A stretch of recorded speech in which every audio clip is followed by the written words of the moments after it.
Jaime has a duty. And Casterly Rock does not bow to sentiment. They will continue my legacy here, where it belongs. The words were final. Flat. Irrefutable. Lorza nodded once, her face unreadable.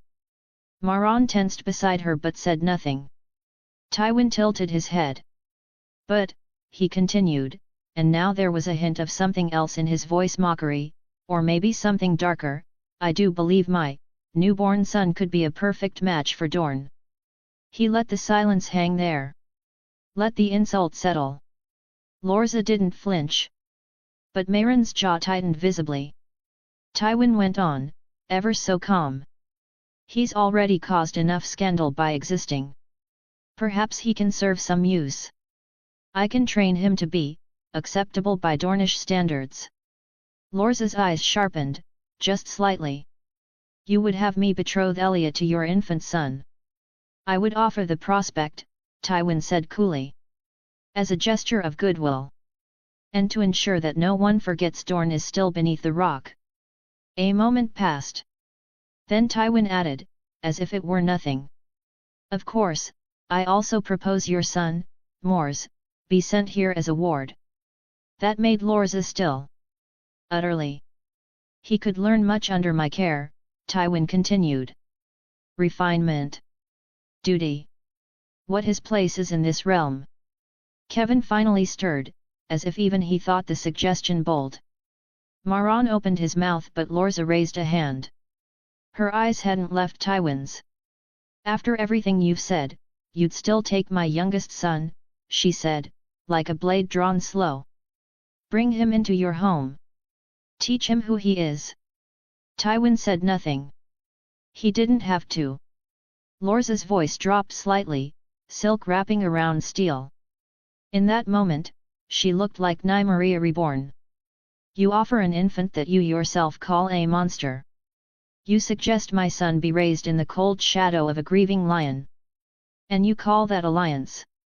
She stepped forward, only a fraction but it was enough. We came here out of respect. Out of mourning.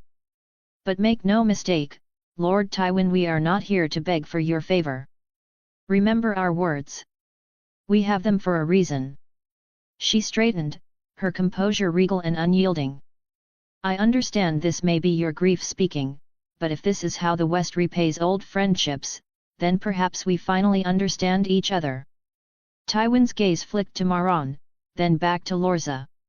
She turned regal and cold and walked out, Maron at her side.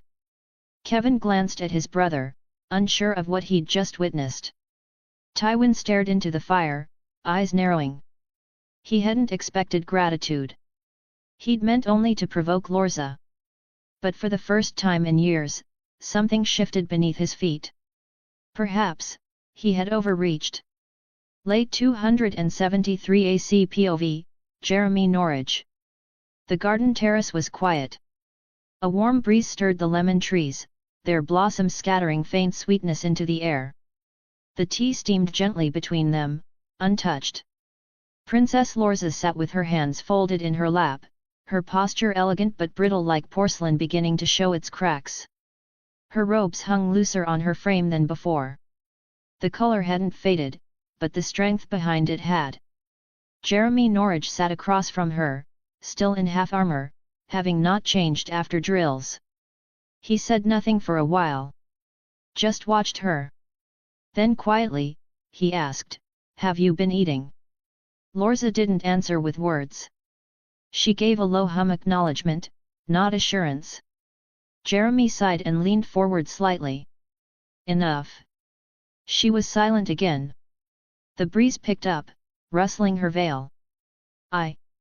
Lorza began, voice soft, halting. I feel hollow. As if there's less of me inside my skin. She swallowed, eyes fixed on the untouched tea. So many deaths. Luwin's always been the strongest of us, but Maron. She paused, her voice catching. Maron was my rock. For all these years. Quiet, steady, my support. Her fingers trembled slightly as she reached for her cup but didn't lift it. Joanna's death struck hard, yes. But she wasn't family. Not truly. Not in blood. She closed her eyes. But Maron, gods. And Melie, she was the sister I never knew I needed. She came into our lives like a tide, gentle, constant, anchoring. She was good to him. To us. And now? Her words faltered. She choked softly, then held her breath until it passed. Jeremy said nothing at first. Then, softly, my princess. Lorza. He waited until she looked at him. You are not alone. You've never been. He offered a tired smile, one that didn't quite reach his eyes. And if my interests were different, we might have been something more. But friendship, true friendship, is not lesser. You have people, Lorza. Luin. Oberyn. Elia. Mors. And especially Doran. That boy has carried a man's weight since he was 15. He's ready for more, he's been ready for a while. Lorza exhaled. Her fingers curled around the cup, finally lifting it. You don't need to lead every moment, Jeremy continued. You just need to be here. Present. Healthy. That's all they truly need from you. They will handle everything else. He hesitated, watching her carefully. And Mors. He said, slower now. He's more insightful and more capable than anyone his age has a right to be. More than I expected. Truth is, he practically doesn't need me. He leaned back in his chair. Include him. He's already thinking ahead, strategies, reforms, the kind of plans grown men avoid. He speaks like someone who understands what's coming and is preparing for it. Lorza looked down into her tea. He reminds me of Duran. Jeremy smiled faintly. That's not a coincidence. There was silence again. Not the empty kind. The kind that settled over something shared and understood. Lorza raised the cup, drank quietly. Then she said, without looking at him, Duran's been watching Mors closely since the water garden incident. He's begun keeping records, theories. Trying to make sense of it. She looked up, her voice quieter now. You've seen it too? Jeremy nodded. I have. He leaned back, arms folding across his chest. It's not normal. Not natural, at least not by what we know. But it's real. And it's growing. Lorza stared into her cup. He frightens me sometimes. Not because I think he'll fail, but because I think he might not. Because I don't know what he'll become. Jeremy was silent for a while. Then he looked out toward the garden, watching the blossoms stir in the breeze. Then guide him while you still can, he said softly. He's still your son. Whatever lives inside him, whatever this becomes, he's still your boy. Lorza didn't respond. But this time, she didn't feel quite as hollow. Chapter 19, Chapter 17, Shadows in the Tide. Late 273 AC, 3 months later. The sea was calm, unnervingly so.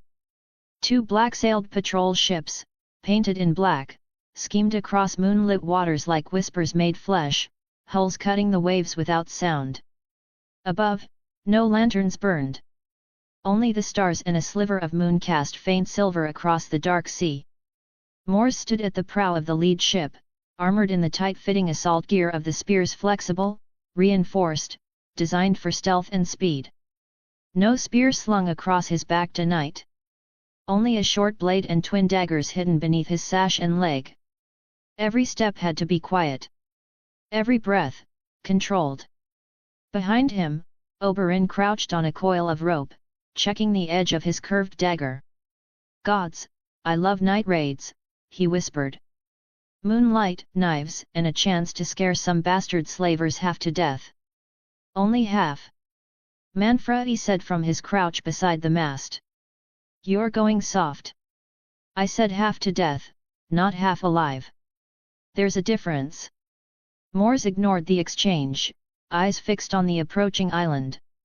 The silhouette of rocky cliffs and sparse brush gave way to a faint flicker of firelight, one torch, maybe two, near the upper ridge. The compound was just ahead. He turned as Jeremy appeared beside him, silent despite his frame. "All units ready," the older knight murmured. "In position." "On your call." Mors gave a short nod. "Once we hit land, we move fast, stick to the designated path. If they notice us, it's already too late." Behind them, the team moved into final formation, silent, focused, ready. Talor and Idrin, two hand-picked recruits for Mors's personal guard. Both trained killers. Quiet, fast, surgical. Idrin, rumor had it, was the younger brother of a Planky town courtesan Oberyn used to visit. Nail and Vera, Mors's original guards, no longer green, still loyal, and now far sharper than they had any right to be. Oberyn's pair, lean fighters from Goyandrohi, favoring curved blades and throat-level strikes.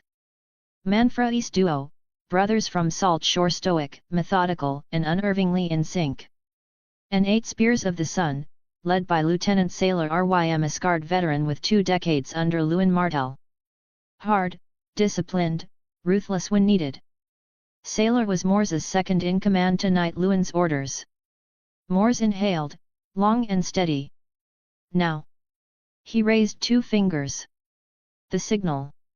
The 2 boats split, gliding toward opposite ends of the cove. As their hulls kissed the shallows, boots met sand with the soft crunch of discipline. They disembarked quickly, low, wide, silent. No chainmail to give them away. Only tight assault gear, fast hands, and quiet steps. Shields were slung tight across their backs, snug enough not to rattle. Every motion had been drilled. Every breath measured. Lewin's fleet was striking 5 miles to the south at this very moment. This was the second major engagement, and unlike the first assault, it wasn't an ambush. It was direct, overwhelming, and designed to break their lines. If this outpost was worth anything, its commanders would have sent reinforcements. Which meant the compound ahead was likely undermanned. Still deadly. Still dangerous, especially with 3 princes of Dorne in the field. But vulnerable. The team moved up the slope in 2 waves. As they approached the outer ridge, the first enemy appeared, a pirate guard, yawning, torch in hand. Talor struck first, a blur of movement. One hand around the man's mouth, the other driving a dagger under his ribs. The guard dropped without sound. Idrin caught the torch before it hit the ground. Mors waved the team forward. They passed through the first line of brush and reached the perimeter wall, half-broken stone, knee-height, probably meant to pen animals. Inside, faint voices. Metal clinking. A fire. They fanned out. Mors moved beside Jeremy, Oberyn close behind. Sailor and the spears circled toward the north flank. Manfra's unit drifted south. The goal was simple: breach the compound, secure the captives, kill any pirate filth they found, and extract before reinforcements could arrive. Oberyn whispered, "I'll take the left tower." Mors nodded. "Don't die. Tonight is not the night I die." Mors sighed, muttering under his breath, "Gods, don't say that." In the next breath, Oberyn melted into the shadows, his guards trailing after him like ghosts. The plan went into motion. 2 guards patrolled the gate. Idrin flung a small stone to the left, both men turned. Vera and Nail struck from the right, blades flashing, clean kills. The gate creaked open. Inside was a crude compound, 3 buildings, a corral, and a pit. The stench of sweat and salt hung heavy in the air. Most of the pirates were asleep in the main structure. A smaller shack held something that made Mors's blood rise. Cages. Humans. Gaunt, dirty, chained. One woman spotted them and froze, eyes wide with disbelief. Another called out in broken Valyrian, "Help, help." Jeremy stepped forward, already at work on the lock. Suddenly shouts. Enemies. A pirate heard some noise, stumbled out of the longhouse, saw the open gate, saw the figures in black and screamed. Steel rang. Everything exploded. Oberyn struck from above, leaping off the tower roof with a salvaged spear in hand. He landed in a crouch fluid, deadly, and 2 pirates fell before they could draw breath. Without pause, he flowed into motion, engaging the next man in a blur of steel and fury. The spears surged forward. Mors led the charge, his aura pulsing outward, subtle, unseen, but potent. The team had been briefed and drilled under its influence. He maintained it at the lowest level he could sustain in extended combat, just enough to sharpen reflexes, steady hands, and hold fatigue at bay. And even at that level, it was devastatingly effective. Manfredi took the east side. His team flanked fast, cutting through confused pirates. Sailor spears cleaved through a second group trying to rally from the forge. Talor and Idrin worked like twin shadows, slicing through anyone who turned their back. Mors engaged the captain, a hulking brute with a spiked mace. They circled, Mors dual-wielding his short sword and dagger. The pirate struck first. Mors dodged the initial blow, slipped beneath the second, and drove his dagger held in a reverse grip deep into the man's thigh. The pirate howled and lunged. Mors pivoted, slammed a boot into his chest, then followed with a clean slash across the throat from his short sword. Blood sprayed. The man crumpled. Mors yanked the dagger free and moved on. Jeremy held the center, cutting, guarding, covering. For a moment he looked like a younger man again, fierce, focused, whole. The last pirate turned to run. Mors dropped him with a dagger to the back, then walked over, ensured the man was dead, and calmly retrieved the blade. Silence fell. The men looked at Mors with quiet admiration. From behind, standing at 6 feet 0 inches, 183 centimeters, in his spears of the sun armor, with strands of platinum blonde and silver hair escaping his helmet, he looked like a god of war. And with his divine powers amplifying their abilities, it was easy to believe he truly was. "Sweep the area, no stragglers," Mors ordered. The captives stared through the bars. "We're here to get you out," Mors said. They didn't believe it at first. Until one sobbed. Then another. Then they reached through the bars, clawing at the air as if afraid he'd vanish. Jeremy broke the locks. "We've got 15, he said. "Mostly women, and 2 children. One of them is Sir Karen Toland, a knight from a lesser branch of House Toland. He's unconscious. Injured, but alive, no sign of melee." Mors's jaw tightened.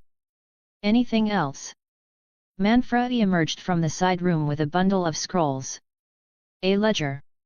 Coded, but it mentions movement. Several Dornish names, grouped separately. A ship left last week. It sailed northeast. To Mir. Not sure. Could be another island in the Stepstones, maybe even Tyrosh. It doesn't say." Manfredi cursed in frustration under his breath. Oberyn placed a bloodied hand on his shoulder, a steadying touch, firm and grounding, but said nothing. Mors stared at the fire, his mind calculating. This isn't the end. Just another link in the chain.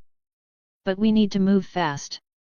The spears moved quickly, gathering survivors, binding wounds, stripping the bodies for usable gear. Quick and efficient. No prisoners. As they prepared to withdraw, Mors stood at the center of the blood-streaked courtyard. His heart was steady.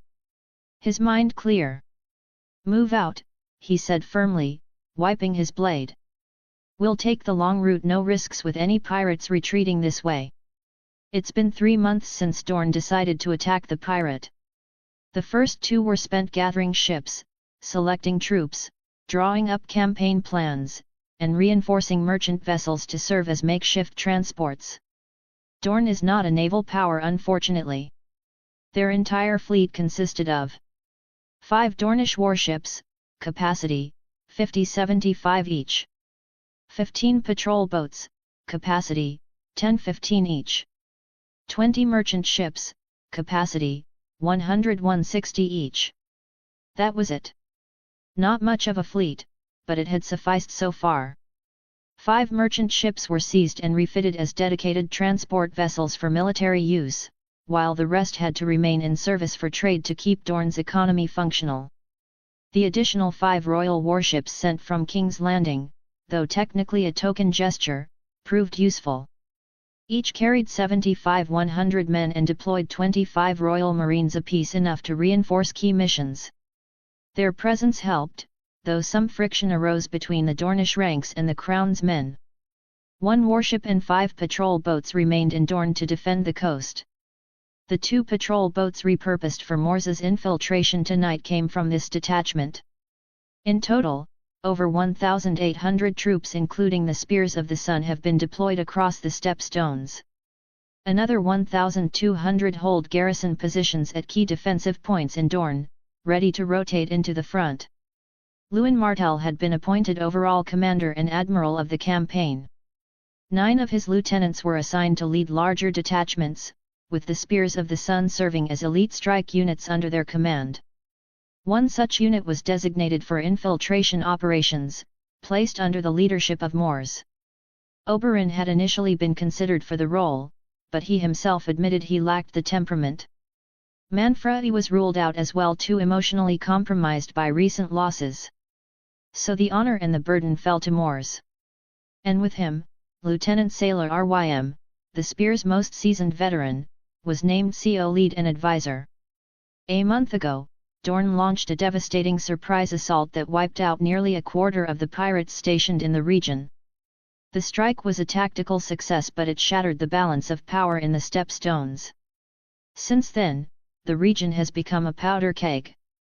Volantis-backed pirates responded by forming a loose alliance with Dorne, an arrangement cunningly orchestrated by Doran to divide the chaos. They began attacking rival factions from the east, though their true motives remain suspect. Lys-backed captains declared neutrality, but quickly turned to opportunistic raids wherever advantage beckoned. Myrish pirates, reeling from their losses in the initial assault, began regrouping and rebuilding, covertly instigating support through spies and whispers. A number of Tyrogi ships answered their call, claiming old debts or shared grudges. Yet other Tyrogi crews stayed true to form, opportunists to the core. They struck wherever profit glimmered, shifting allegiances as easily as their gaudy sails. And the independents, loyal to no city and no flag, did what they always had, looted, burned, and vanished into smoke. The stepstones had always been lawless. But now they were burning. Chapter 20, Chapter 18, Before the Break. The ships docked in silence just after dawn. No fanfare, just the soft lapping of waves and the creak of worn hulls brushing Sunspear's stone piers. As the rescued were helped off, shivering, hungry, eyes wide with disbelief, the men of the Spears broke into quiet motion. Supplies were distributed. Wounds were dressed. The freed captives were ushered to warmth and rest. Mors stepped onto the pier, gaze heavy. Jeremy landed beside him with quiet steadiness, Lieutenant Sailor close behind. Behind them, the others began to disembark. Manfredi said nothing. He stood for a moment near the rail, eyes distant, fists clenched, then turned away. "I'm going to the training grounds," he muttered without looking back. Mors, Oberyn, and Jeremy watched him go. Oberyn exhaled. "I'll accompany him. He'll need someone to be with him, even if he won't say it." Mors gave a tired smile and nodded. "Don't let him break his wrist on a tree." "No promises," Oberyn said, and walked off after his cousin. Mors turned toward the keep. "Let's go." Jeremy and Sailor followed without a word. They found Doran Martell in the Solar, a room now transformed into the beating heart of Dorne's war. The meeting had ended not long before. The chamber still smelled faintly of ink, wax, and sweat. Doran stood at the long table, leaning over a map of the stepstones. Battle markers littered its surface, some freshly moved, others clustered where decisions still hung in the air. He didn't look up at first, still absorbed in the quiet weight of command. Melario sat nearby, sorting documents and handwritten accounts. Elia leaned close beside Doran, pointing to a new courier dispatch, Princess Lorza reclined in a high-backed chair in the corner, dressed in quiet dignity. She no longer wore her full ceremonial attire.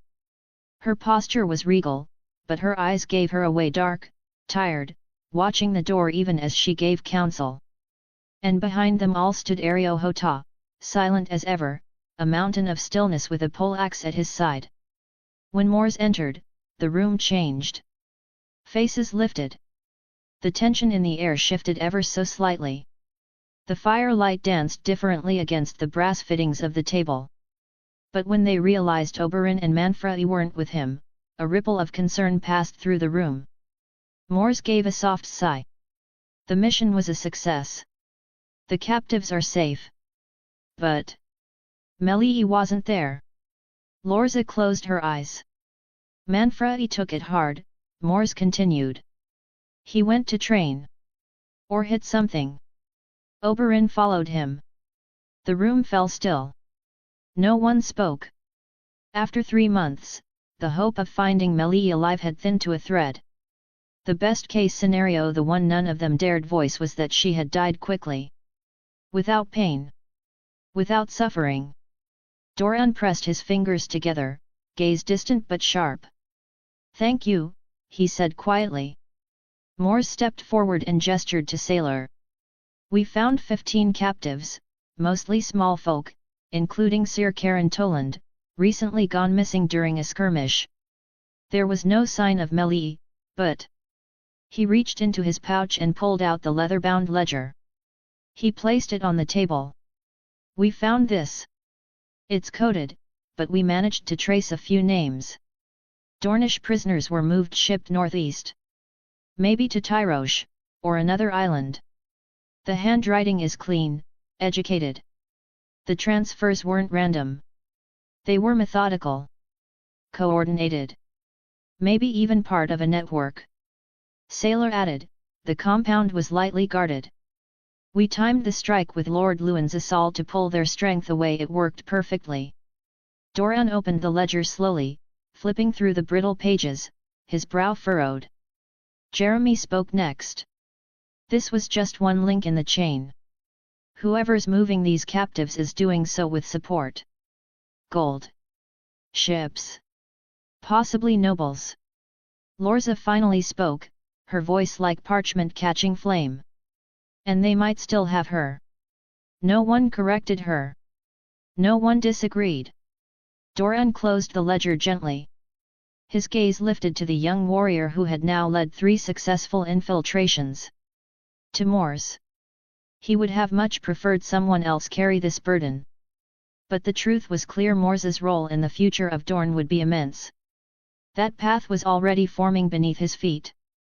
Doran knew what he had to do. He needed to help shape him now, prepare him to be the tip of the spear against the many threats rising against them. Their eyes met and held for a moment. Nothing needed to be said. Then Doran smiled, just faintly, and gave a quiet nod. Mors returned it with a small smile of his own. The War Council convened that afternoon in Sunspear's high chamber, stone walls draped in sun-stitched banners, the long table cleared of every map, scroll, and seal not tied to war. Everyone was there. Doran sat at the head, flanked by Princess Lorza and Melario, with Elia beside them, quill in hand.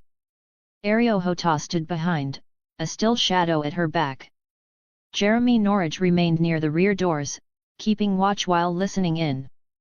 Manfredi sat stiffly on Mors's right, arms crossed, the red still not faded from his knuckles. Lewin Martell arrived just past midday, still in worn battle gear, dust and dried sea spray clinging to his shoulders. Behind him came 5 others: Lieutenant Sailor Rym, and 4 commanders from the Spears of the Sun. Sir Daven Quar, a harsh-jawed veteran from Skerich known for his mountain-born grit. Laera Sand, a tall woman with a scar from brow to cheek and a voice like sandpaper, deadly with a spear. Tolan Vyr, youngest of the lieutenants but fast, clever, and relentless in battle. Kuros of the Scour, a silent Stepstones-born killer once thought to be dead, brought back to Dorne and given purpose under Lewin's command. Lewin stepped forward, cleared his throat, and began. The attack was a success. We were nearly evenly matched, but as you all know, direct engagement isn't their strength. We lost 2 patrol ships, 1 Dornish warship though it may still be salvageable, and 1 of the Crown's warships was badly damaged. Over a tenth of our force is dead or wounded. The room was solemn at that. He paused. The pirates lost far more. Up to half, by our count. Their main harbor was in flames when we pulled out. We had help, though not by design. Doran raised an eyebrow. The Volantens. Lewin nodded. Volantis-backed pirates struck just after we engaged. Then they were hit by another pirate faction. Pure chaos. We used the distraction to break their lines. He sighed. But that also meant we had to deal with the second group before we could pull out. Mors leaned forward. No wonder the stepstones are so difficult to hold. What about the Volantens? They didn't stay, Lewin said. But neither did the enemy. A large force slipped away in the chaos, fell back to their final stronghold. Which island? Elia asked softly. Red Mask, Laera Sand replied without hesitation. Lewin nodded. That's right. Red Mask. He stood and pointed to the map, tapping a position northeast of the other islands. Fortified. Black stone cliffs. Narrow landing. Hundreds of men. 3 towers with mounted crossbows. No easy way in. Mors stepped in.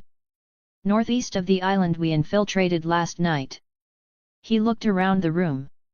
The intel we recovered pointed in that direction. We might find something. At that, Manfredi straightened slightly, eyes alert. Doran noticed too but schooled his reaction, voice calm. That may be true. But let's not get our hopes up until we see what's there. The room settled again. Go on, Lewin, Doran said. Lewin inclined his head. We pursued, but more pirates came, opportunists. We had to split the fleet. Half held them off while the rest secured the second island. We returned as soon as we could. He looked across the table. 2 islands cleared. 1 remains. A beat of silence followed. Everyone in the room understood what that meant. Doran exhaled slowly through his nose. We can't hold them. Lorza gave him a sharp look but after a pause, nodded. Don't keep them in suspense, Doran. Explain. If we claim these islands, Doran said, the Free Cities will see it as Westeros expanding into SSE waters. And the Crown will accuse Dorne of acting above its station, of carving out its own kingdom. It's not an accusation if it's true, Manfredi muttered. Mors's jaw clenched. He looked around the room. So we bleed for a cause we can't claim? Burn a pirate nest to the ground, free our people, and leave the ashes for someone else to sweep up? No one answered. He stood. Then if we can't take the islands we must take something. We've captured a few ships already. That should become a top priority. Every engagement going forward should focus on seizing vessels. Prisoners, if possible. But especially ships. Galleys. Warships. Transports. Anything with sails or hull. Doran tilted his head. You want to build a navy? No, Mors said. I want to take one. Jeremy smiled faintly. Sailor Rym gave the slightest approving nod. Mors continued, his voice calm but commanding. We're not a naval power. We never have been. But this war won't end with fire and sand alone.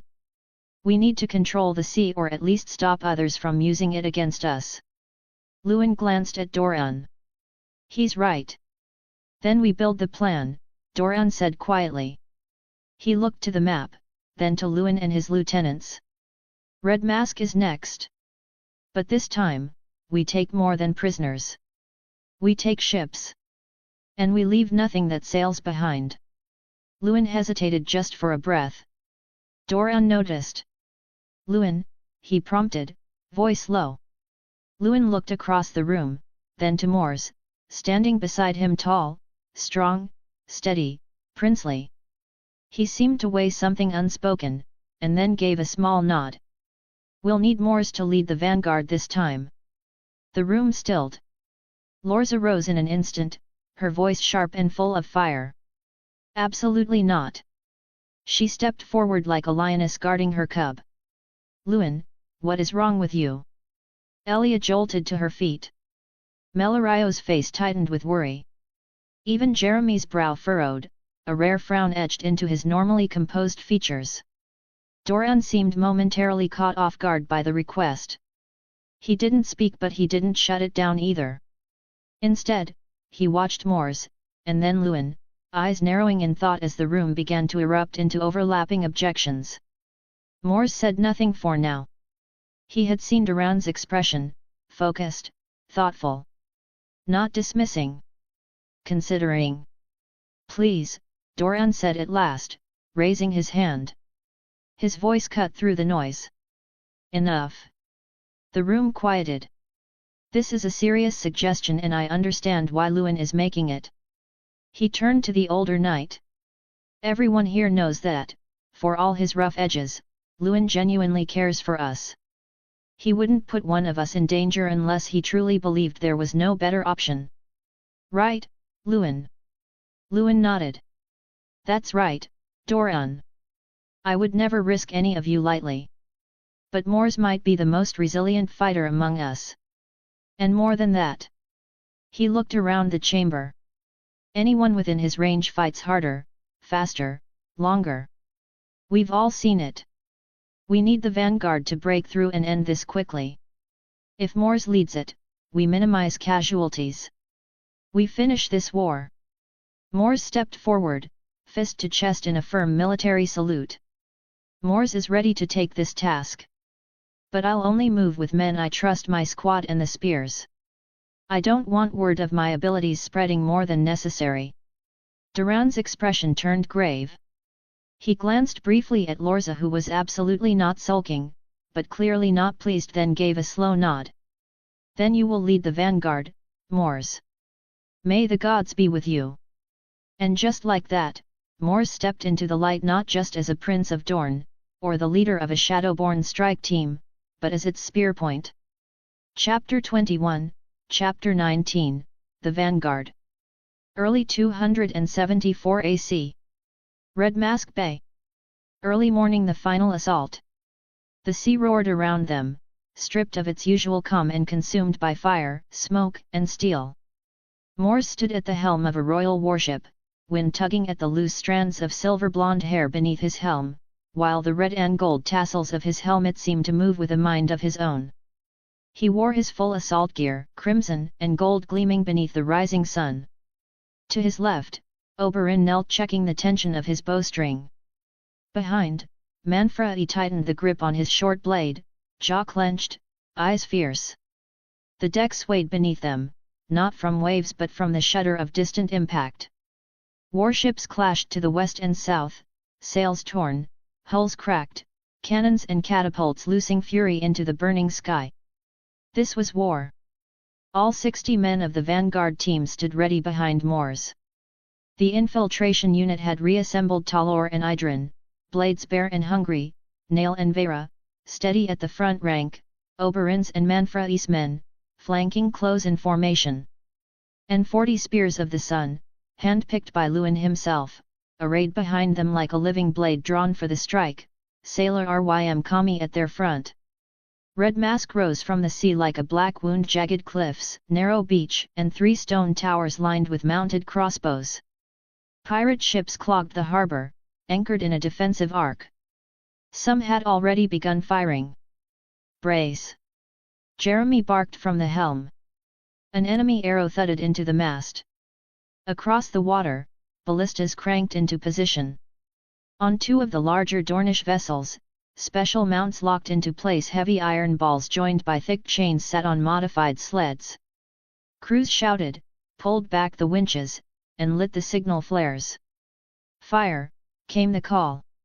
The first chain ball volley cut the air like a thunderclap, spinning iron and steel hurling from the mounted ballistas. It smashed into the forward mast of a Tyroshi-built warship with a crunch of timber.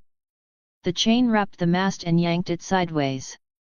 Sail, rigging, and deck beams went with it. The ship pitched and stalled, spinning into its neighbor. A second volley hit another vessel broadside, tearing down its sail and collapsing its archery nest. Cries of panic rose. The ship turned into a wall of dead wood and tangled men. Again, shouted the captain nearby. Mors didn't watch the next shot. He turned to his unit. Boarding crews on me. Their warship closed on the easternmost galley. Arrows whistled overhead. One member of the spears took a bolt to the shoulder and dropped. Another grabbed his shield and kept climbing. Grapples flew. Go! Mors roared, leaping first. They landed hard, a crash of boots on wet planks, blades already swinging. Pirates rushed forward, but they weren't ready for 60 elite warriors led by a prince with divine strength pumping through their veins. Mors fought at the front. His aura radiated outward, sharpening minds, boosting reflexes, reinforcing every muscle. Spears moved faster. Shields blocked strikes they shouldn't have seen. Oberyn vaulted the railing, landed in a roll, and swept a man's legs with a hooked blade. Manfredi followed behind, smashing with his shield before stabbing twice, clean and brutal. Grapple the next ship! Jeremy shouted. Their sails are still intact. The spears surged forward. The pirates broke some, diving into the water, others cut down where they stood. They lashed onto the next ship fast, the grappling hooks drawing both decks tight together. It tilted slightly with the strain, but it worked, creating a wider platform, bridging the gap. The fight spread across both vessels. This second ship was smaller, more agile, perfect for landing. The last pirates aboard were dispatched quickly. Sailor turned back around. Across the bay, another chain ball launched. It arced through the air and smashed into the cliffside, not to demolish, but to destabilize. Dust and loose stone exploded outward, rubble peppering the lower tower. Nearby, a Dornish warship closed in its deck, lined with archers taking aim. The pirate harbor was coming apart. Ships burned. Crews fled. Screams echoed off the water. Mors! Sailor Rym's voice rang out. Shore teams landing now. We clear the gate. Push through! Mors shouted. With the captured ship now theirs, they turned its prow toward the beach.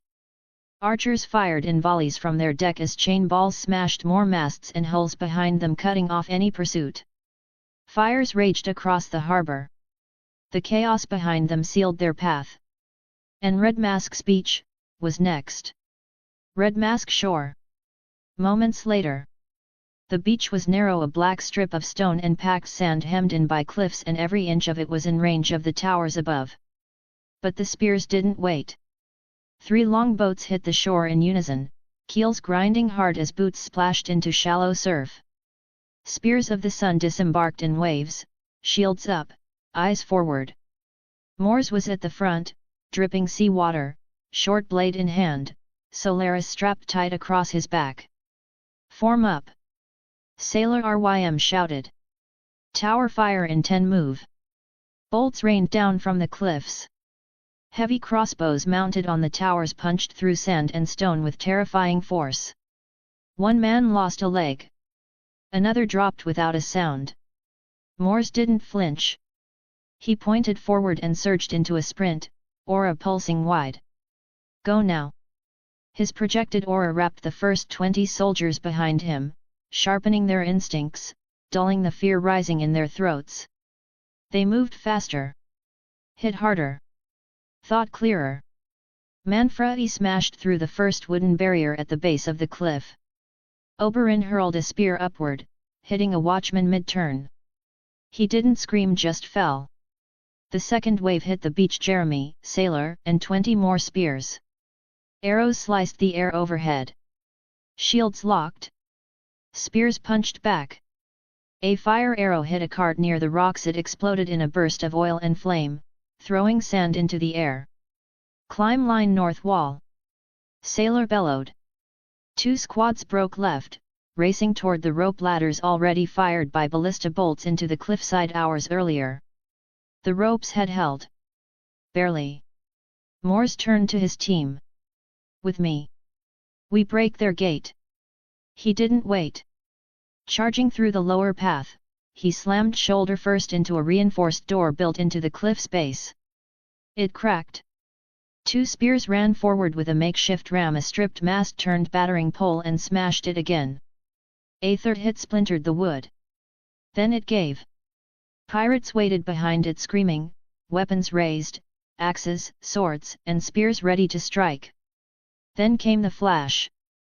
One of the spears hurled a fire flask, an experimental incendiary, flammable oil sealed in a glass bottle, with a cloth fuse lit at the mouth. They hadn't brought many, just 2 or 3. But this was why. It shattered on the stone, and fire bloomed in an instant. Screams echoed. Flames clung to skin. Smoke filled the air. The front line of pirates broke into panic as men burned where they stood. Mors didn't hesitate. He crashed into them like a hammer through glass, blade rising, elbow smashing, boot driving into chests. He reversed his spear and slammed the butt into a jaw, then flowed into another strike without pause. Every movement powered by aura and instinct, battle-drilled to perfection. The spears surged after him. Manfredi slammed one man into the wall, ran him through, and kept moving. Oberyn kicked a screaming pirate back down the slope, then ducked and drove his curved blade under another's ribs. Inside the tunnel it was chaos. A bloody, one-sided rout. Keep going. Now. Mors roared. The third wave of spears surged through the breached passage, fewer than when they began. Red Mask's lower defenses had fallen. Above them, the towers still loomed. They were next. Red Mask Pirate Fort inner tower breach. Just after the main gate is overrun. Smoke curled through the narrow corridors of the cliffside keep. Blood streaked the walls, stone cracked from impacts, bodies twisted in the narrow halls. But the spears pressed on. They had one target now, the central tower, the command point of Red Mask.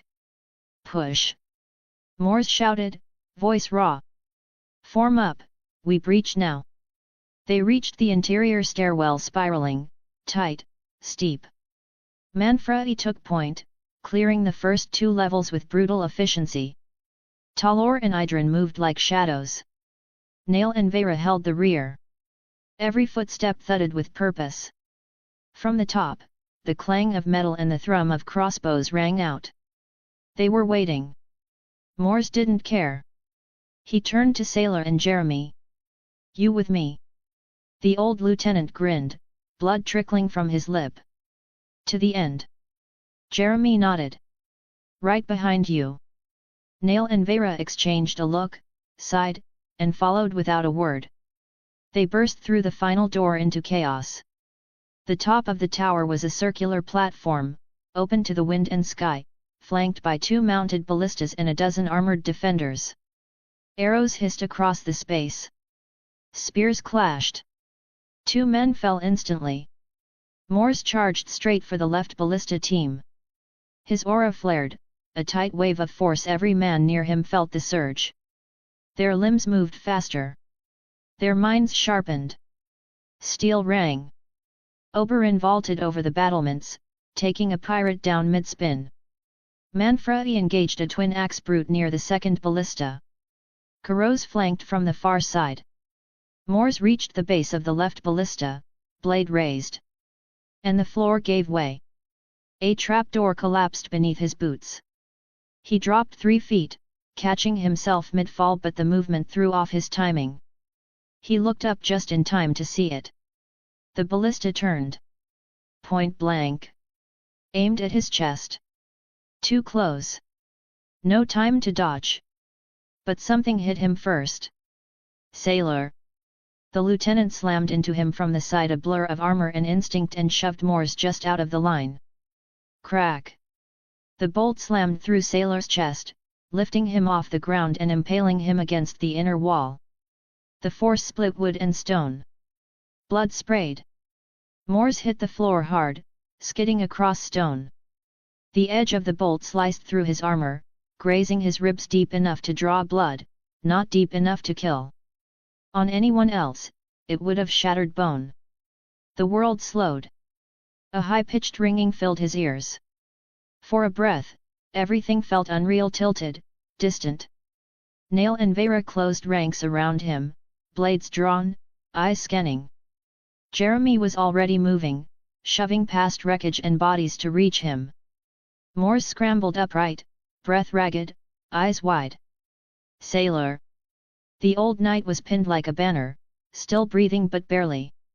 Mors rushed to him, already reaching with his aura, trying to feed the energy into his body, to heal, to boost, to stabilize. Sailor's hand clutched Mors's forearm. "Don't," he rasped. Blood dripped from his lips. His voice was weak but steady. "I know what you're trying to do. Don't. I'm too far gone." Mors's jaw clenched, teeth grinding. "No. You don't know that." Sailor shook his head. "Save your strength, for them. For the others. Keep them going." His hand slipped slightly, losing grip. "I did my job." A faint smile. A final breath. "Proud of why?" His head dropped. Still. Silent. Gone. Mors stood there, blood on his hands, breath shaking.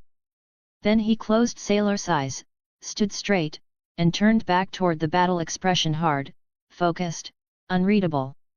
He picked up Solaris, the spear Jeremy had given him. Despite the blood, it gleamed in his hand, freshly polished, made for moments like this. "Clear the rest," he bellowed, voice like iron. "Take this tower. For Dorne." And then he lunged, fire in his eyes, Solaris in hand. This was the last battle. The pirates and every enemy of Dorne would learn the truth. That Dorne stands. Dorne fights. Dorne endures. Unbowed. Unbent. Unbroken. Chapter 22, Chapter XX, The Bitterness of Victory. Red Mask Fortress. 3 hours later. The wind howled across the black stone cliffs. The battle was over. Red Mask had fallen. Smoke trailed from scorched towers. The eastern bastion still burned, a faint orange smolder casting shadows over the corpses strewn across the main courtyard. The dead lay in heaps, pirates, Dornish, crown men alike. Mors stood on a rampart, looking down from the central tower, blood still drying on his armor. They had done it, but it had come at a cost. Below, Nail sat slumped against the wreckage of a shattered ballista. His left arm was gone below the elbow, cleanly wrapped, but soaked through. Jeremy crouched beside him, jaw clenched, saying nothing. The healer had done all he could. Nail's fighting days were over. Beside him, a body lay beneath a cloak. Vera. Dead. The two guards who had watched over Mors for more than a decade, one crippled, the other gone. Because Mors had wanted the vanguard. Had insisted on leading from the front. Talor and Idrin were bloodied but upright.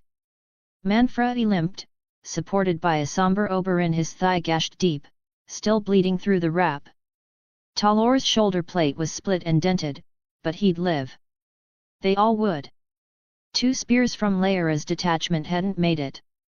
Kuros hadn't said a word since the breach. Just stood vigil over Sailor's body, refusing to leave. A decade ago, Sailor had spared him and given him purpose. Mors could feel the strain. His aura had been burning for hours, holding wounds together, easing pain, pushing back death. He was beyond tired. Across the courtyard, a company of spears dragged a pirate captain from a storage vault, bloodied, bound, barely conscious. Lewin approached from the lower levels, boots heavy with dust and blood. His brow was creased, his armor scratched and dented. Behind him, 3 lieutenants moved with purpose, sweeping the keep, floor by floor. "Uncle?" Mors asked without turning. "Final tally." Lewin exhaled slowly. 14 spears dead. 7 crown men.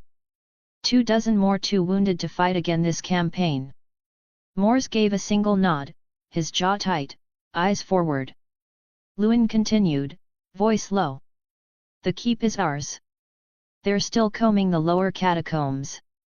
Found a cache of food, supplies, and artifacts, everything neatly packed, like they were preparing to move.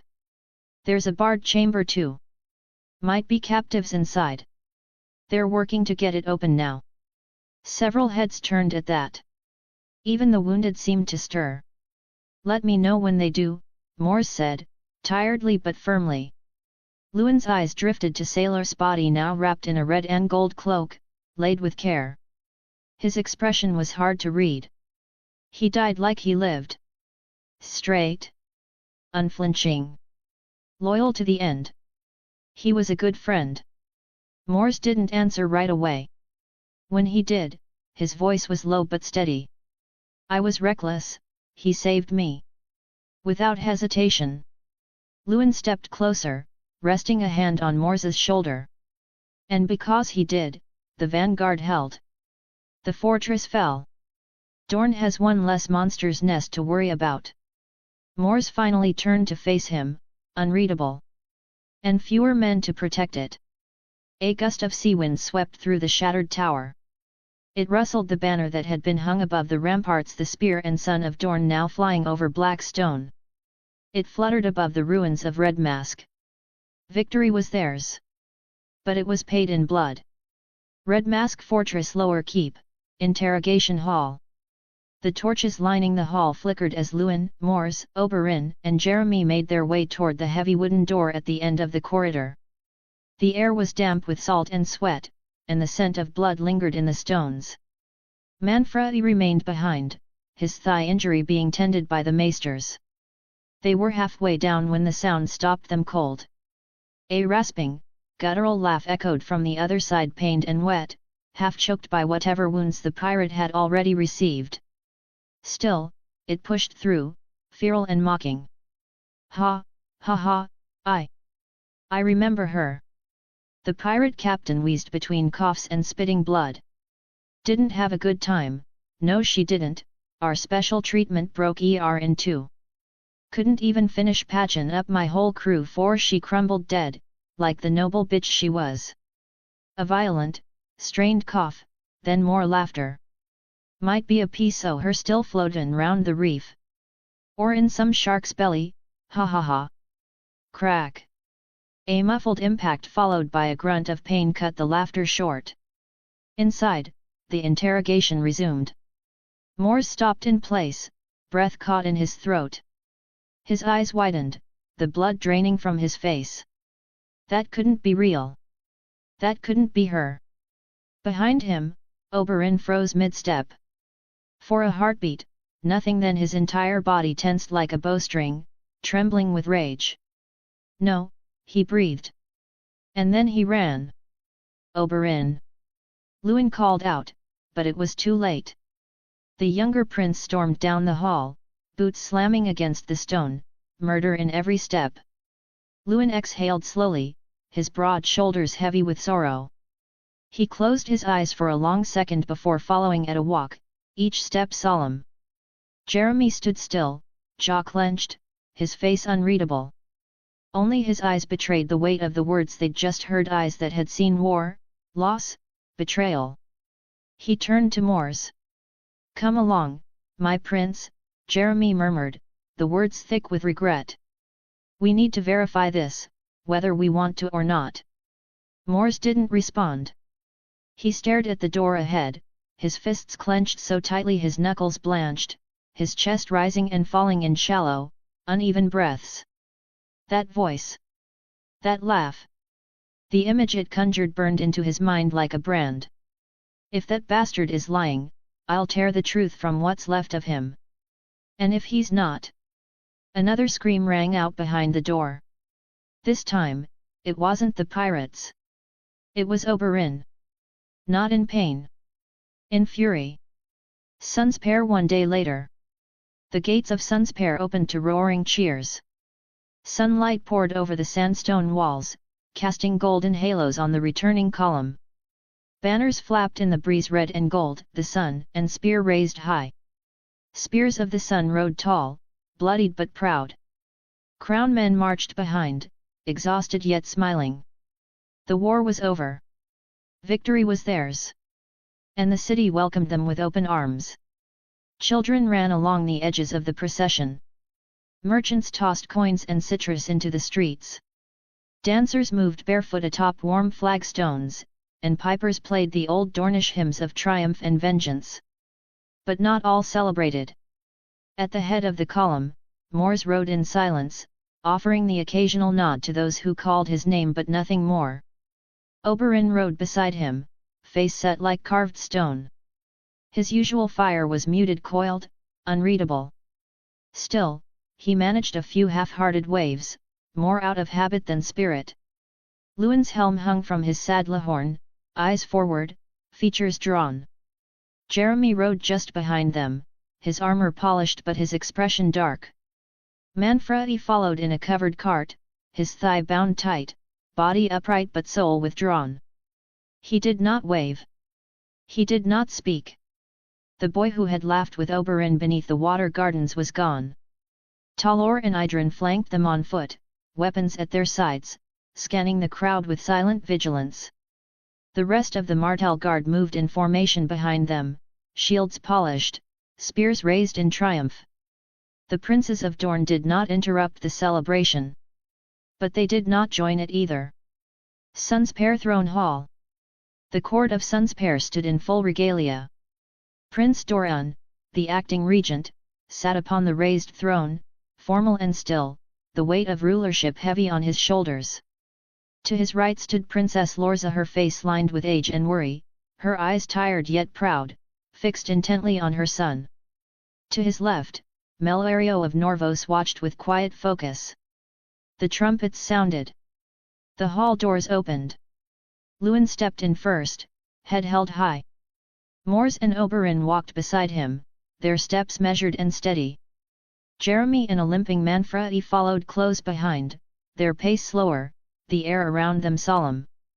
Talor and Idren held their post at the entrance, as did the rest of the Martell guard, silent sentinels against the stone. The court fell into respectful silence. Prince Luwin Martell of Dorne, commander and admiral of the Dornish forces, captain of the Spears of the Sun, the herald declared, voice ringing through the hall. Prince Oberyn Martell. Prince Mors Martell. Prince Manfredi Martell. Sir Jeremy Norwich, and the leaders of the Southern Stepstones campaign. They knelt in unison. Prince Doran rose. Rise, warriors of Dorne. They stood as one. Doran's voice was calm, but it carried clearly through the chamber. He gave a single nod to Luwin. Luwin stepped forward, lifting his chin. His voice rang with solemn strength. We return victorious from our campaign. Victory, and vengeance are ours. Cheers erupted through the court. A few Dornish lords pressed their hands to their chests in salute. The sound rolled through the hall like a crashing wave. Once the clamor settled, Doran continued. You fought with honor. You led with courage. You delivered us not just vengeance, but finality. Red Mask is broken. The pirate scourge is rooted. The blood price is paid. A second wave of cheers rolled through the hall, louder this time, swelling with pride. A few of the warriors returned faint, strained smiles, more duty than celebration behind their eyes. Even Doran saw it. But he said nothing for now. His gaze settled on one figure. Mors. Step forward. Mors hesitated for only a heartbeat before moving ahead. The room fell quiet again. At only 14, Doran said, he has done what many twice or thrice his age could not. His bravery, his strategic mind, his tactical clarity, and his martial prowess are an inspiration for all Dorne to emulate. He looked Mors in the eye. Mors. Kneel. Mors's eyes widened slightly. But he dropped to one knee without a word. Doran drew his sword. And with the ancient words of the faith echoing in the chamber, he spoke. In the name of the warrior, I charge you to be brave. In the name of the Father, I charge you to be just. In the name of the Mother, I charge you to defend the young and innocent. In the name of the Maiden, I charge you to protect all women. In the name of the Smith, I charge you to be strong and honorable. In the name of the Crone, I charge you to seek wisdom and guidance. In the name of the Seven, I charge you to uphold these vows now and always. He touched the blade to Mors's shoulders, then returned it to its sheath. Now rise, Sir Mors Martell, Prince of Dorne. The hall erupted. Cheers thundered from every corner of the chamber. Even Oberyn, Jeremy, Luwin, and Manfredi offered rare, genuine smiles. Doran stepped closer and placed a hand on Mors's shoulder. His voice dropped low just for him. You did what I and many could not, he murmured. And I grieve what it cost you. Don't let guilt erode who you are. Mors bowed his head. I accept no glory for it. You earned it all the same, Doran replied. Then, turning back to the court, his voice lifted once more. Today, we honor not only victory but sacrifice. Let no one forget the names of the dead or the price paid to deliver this day. A solemn chant rose from the crowd. A roll call of the fallen. Vera. Sailor. Nail. Spears. Guards. Sons of Dorne. The dead were remembered. The living stood unchanged. Later Princess Lorza Solar. The doors closed behind them. No guards. No lords. No banners. Just family and the few who had truly been there. The walls were thick with silence. Doran stood near the center, brow furrowed in quiet thought. Melario sat by the window with Elia, her fingers laced tightly in her lap. Lorza poured wine for both of them but barely touched her own. Mors lingered near the hearth, still in partial armor, the firelight glinting off dented steel. Oberyn leaned against the far wall, arms crossed, eyes distant. Manfredi sat apart, staring into nothing. Jeremy remained standing rigid, composed. So did Luwin, his expression unreadable. Ariohota stood guard by the door, silent as stone. They were all thinking of the same person. But no one dared speak her name. It's done, Doran finally said. But we've learned nothing of who backed them. At the very least we can close this chapter. For now, Luwin added. They were preparing to move too much coin, too many supplies. Someone warned them. Or supplied them. No sigils, Jeremy said. No letters that survived. And the captain died before we could pull more. Oberyn's jaw tightened. Mors kept his gaze on the floor. He said enough. A beat of silence. Then, Manfredi spoke, his voice low and flat. We should have burned them all. No one answered. He didn't flinch beneath their silence. Elia looked over, concern flickering behind her eyes. Melario exhaled softly, her voice low and edged with her Norvashi accent. You all returned alive. That is no small thing, but I see only shadows, where peace ought to be. Lorza turned at last, her gaze sweeping across her sons, her brother, her nephew. You did what needed to be done, she said. And now the realm knows Dorne is not to be trifled with. But I won't ask you to celebrate it. She paused. I ask only this, rest. Physically. Mentally. Let this settle. Doran nodded. There will be more to come. The next moves will not be made with swords, but with whispers and intrigue. And coin, Mors murmured. And alliances. Doran looked to Mors. But not today. Mors solemnly nodded. He glanced to Manfredi, then to Oberyn, then to Jeremy. Each carried the same weight. The war was won. But the bitterness of it would linger, a permanent shadow, always reminding us of what was lost. Chapter 23, Chapter XXI, Ash and Embers. Early 275 AC. The Red Mountains' eastern slopes, the Torrentine. The wind hissed along the ridge, pulling at Mors's hair as he crouched behind a sandstone shelf. In the clearing below, the raiders moved nervously, unaware they were already surrounded. Then the pirates arrived. 3 of them, mounted and armed, cloaked in salt-stained leathers and bearing differently colored hair in Myrish style. This wasn't a chance encounter. Its implications were troubling. Mors's jaw tightened. Them again. They're a plague that never goes away. With a flick of his hand, he gave the signal. Arrows rained down from both sides of the ridge, precise and sudden. 2 of the pirates fell immediately. Raiders scrambled for cover, some returning fire, others fleeing into the brush. Mors didn't wait for the dust to settle, quickly mounting Vezar, his trusty sand steed of the past year. He turned to his right, where 6 of his personal guard waited on horseback, spears in hand. Break left. Cut off the escape, he ordered. Don't let them reach the gulch. They mounted as one. Jeremy was already in motion. Let's finish it. They surged forward over the ridge, 7 riders, spears low, hooves churning dirt into thunder. The raiders barely had time to scream. Mors's spear punched through the chest of the first man he reached. He wrenched it free as Vezar carried him past, then twisted his body to catch the next rider with the haft, breaking the man's jaw. Around him, the other guards struck with brutal precision. Idrin opened a throat with a downward thrust, Talor unseated a raider with a shield slam that cracked bone. But some were still fleeing. Take the slope! Mors shouted, kicking his heels into his steed. They crested a low rise and spotted 3 raiders making for the broken pass, one with a hostage tied behind him. Mors leaned forward, urging more speed.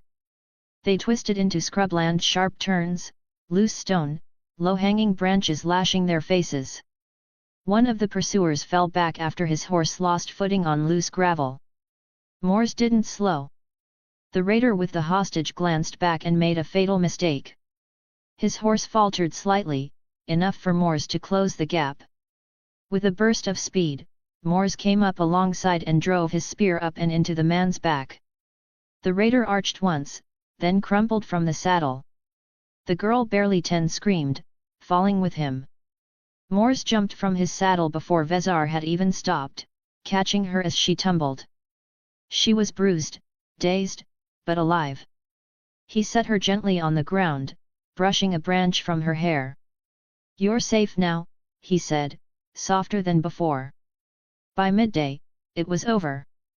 34 raiders and pirates lay dead. 2 were captured. The merchant was shaken but alive, and the girl was recovering under one of the guards' cloaks. Another hostage, a sellsword from the Reach, had survived with a broken leg but a sharp tongue. "You Dornish sure know how to time an ambush," he muttered through grit teeth. Idrin, the youngest of Mors's personal guard, couldn't help but quip back, "You sound disappointed. Were you hoping to spend more quality time with the raiders?" The sellsword grumbled incoherently. He seemed half-drunk or concussed. He was subsequently ignored by all after ensuring his injuries were non-life-threatening.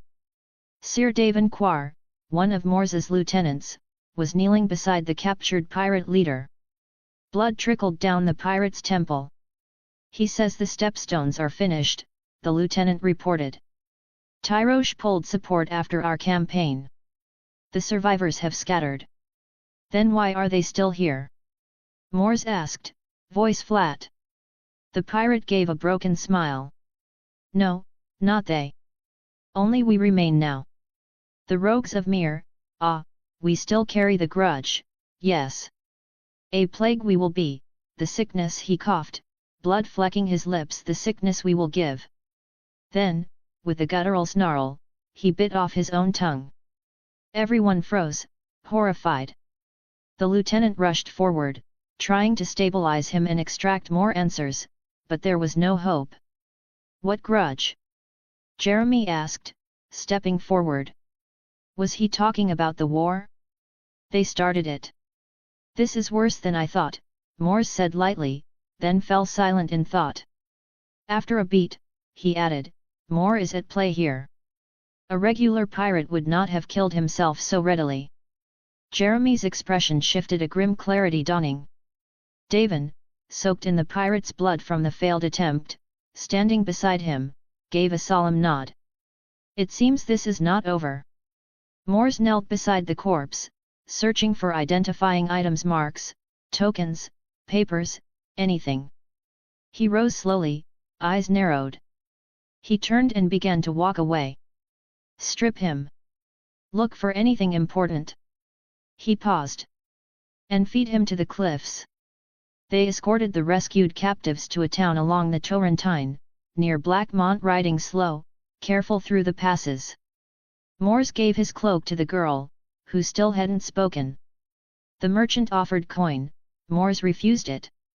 The sellsword limped beside Jeremy's horse, ranting about poor pay and worse luck. They rested only long enough to secure the wounded and deliver a full report to the town's watch. Then they turned south, toward Starfall. Lord Dane needed to hear what had been uncovered. Pirates, possibly backed by Myr, were meddling in dangerous matters and perhaps allying with raiders. What that meant exactly was unclear, but one thing was certain: the hoped-for relief from pirate threats was still far off. As they rode beneath a sky turning lavender with dusk, Mors said nothing. But the wind that followed them through the passes felt colder than before. It had been a year since the smoke cleared from the black stone cliffs of Red Mask. The scars had faded from skin but not from memory. Mors rode at the head of 30 riders as they descended the winding Torrentine trail, the mountain wind tugging at cloaks and crests. His face was calm, but every glance over the ridges sparked memory, of screams, of ash, of a burning fortress beneath a blood-red sky. His body had healed, the nightmares took longer. The campaign against the pirates had been brutal, but decisive. The Tyroshi-backed factions, scattered and hunted, had fled east after the fall of Red Mask. Myr had all but abandoned its ambitions in Westeros, at least for now. But war left behind more than bodies. It left fractures. Reports had begun to trickle in raiders in the eastern Red Mountains, whispers of sellswords with strange accents, and villages too afraid to speak. It smelled like unrest. Like foreign fingers once again testing Dornish borders. Luwin had dispatched Mors to investigate with a hand-picked force 20 Spears of the Sun, led by Sir Davin Quar as his advisor, and accompanied by the 10 members of Mors's personal guard. Though many were still green, they were improving rapidly under the guidance of Luwin, Jeremy, and Doran. Mors wasn't just being tested, he was being groomed as Luwin's successor, or perhaps something more.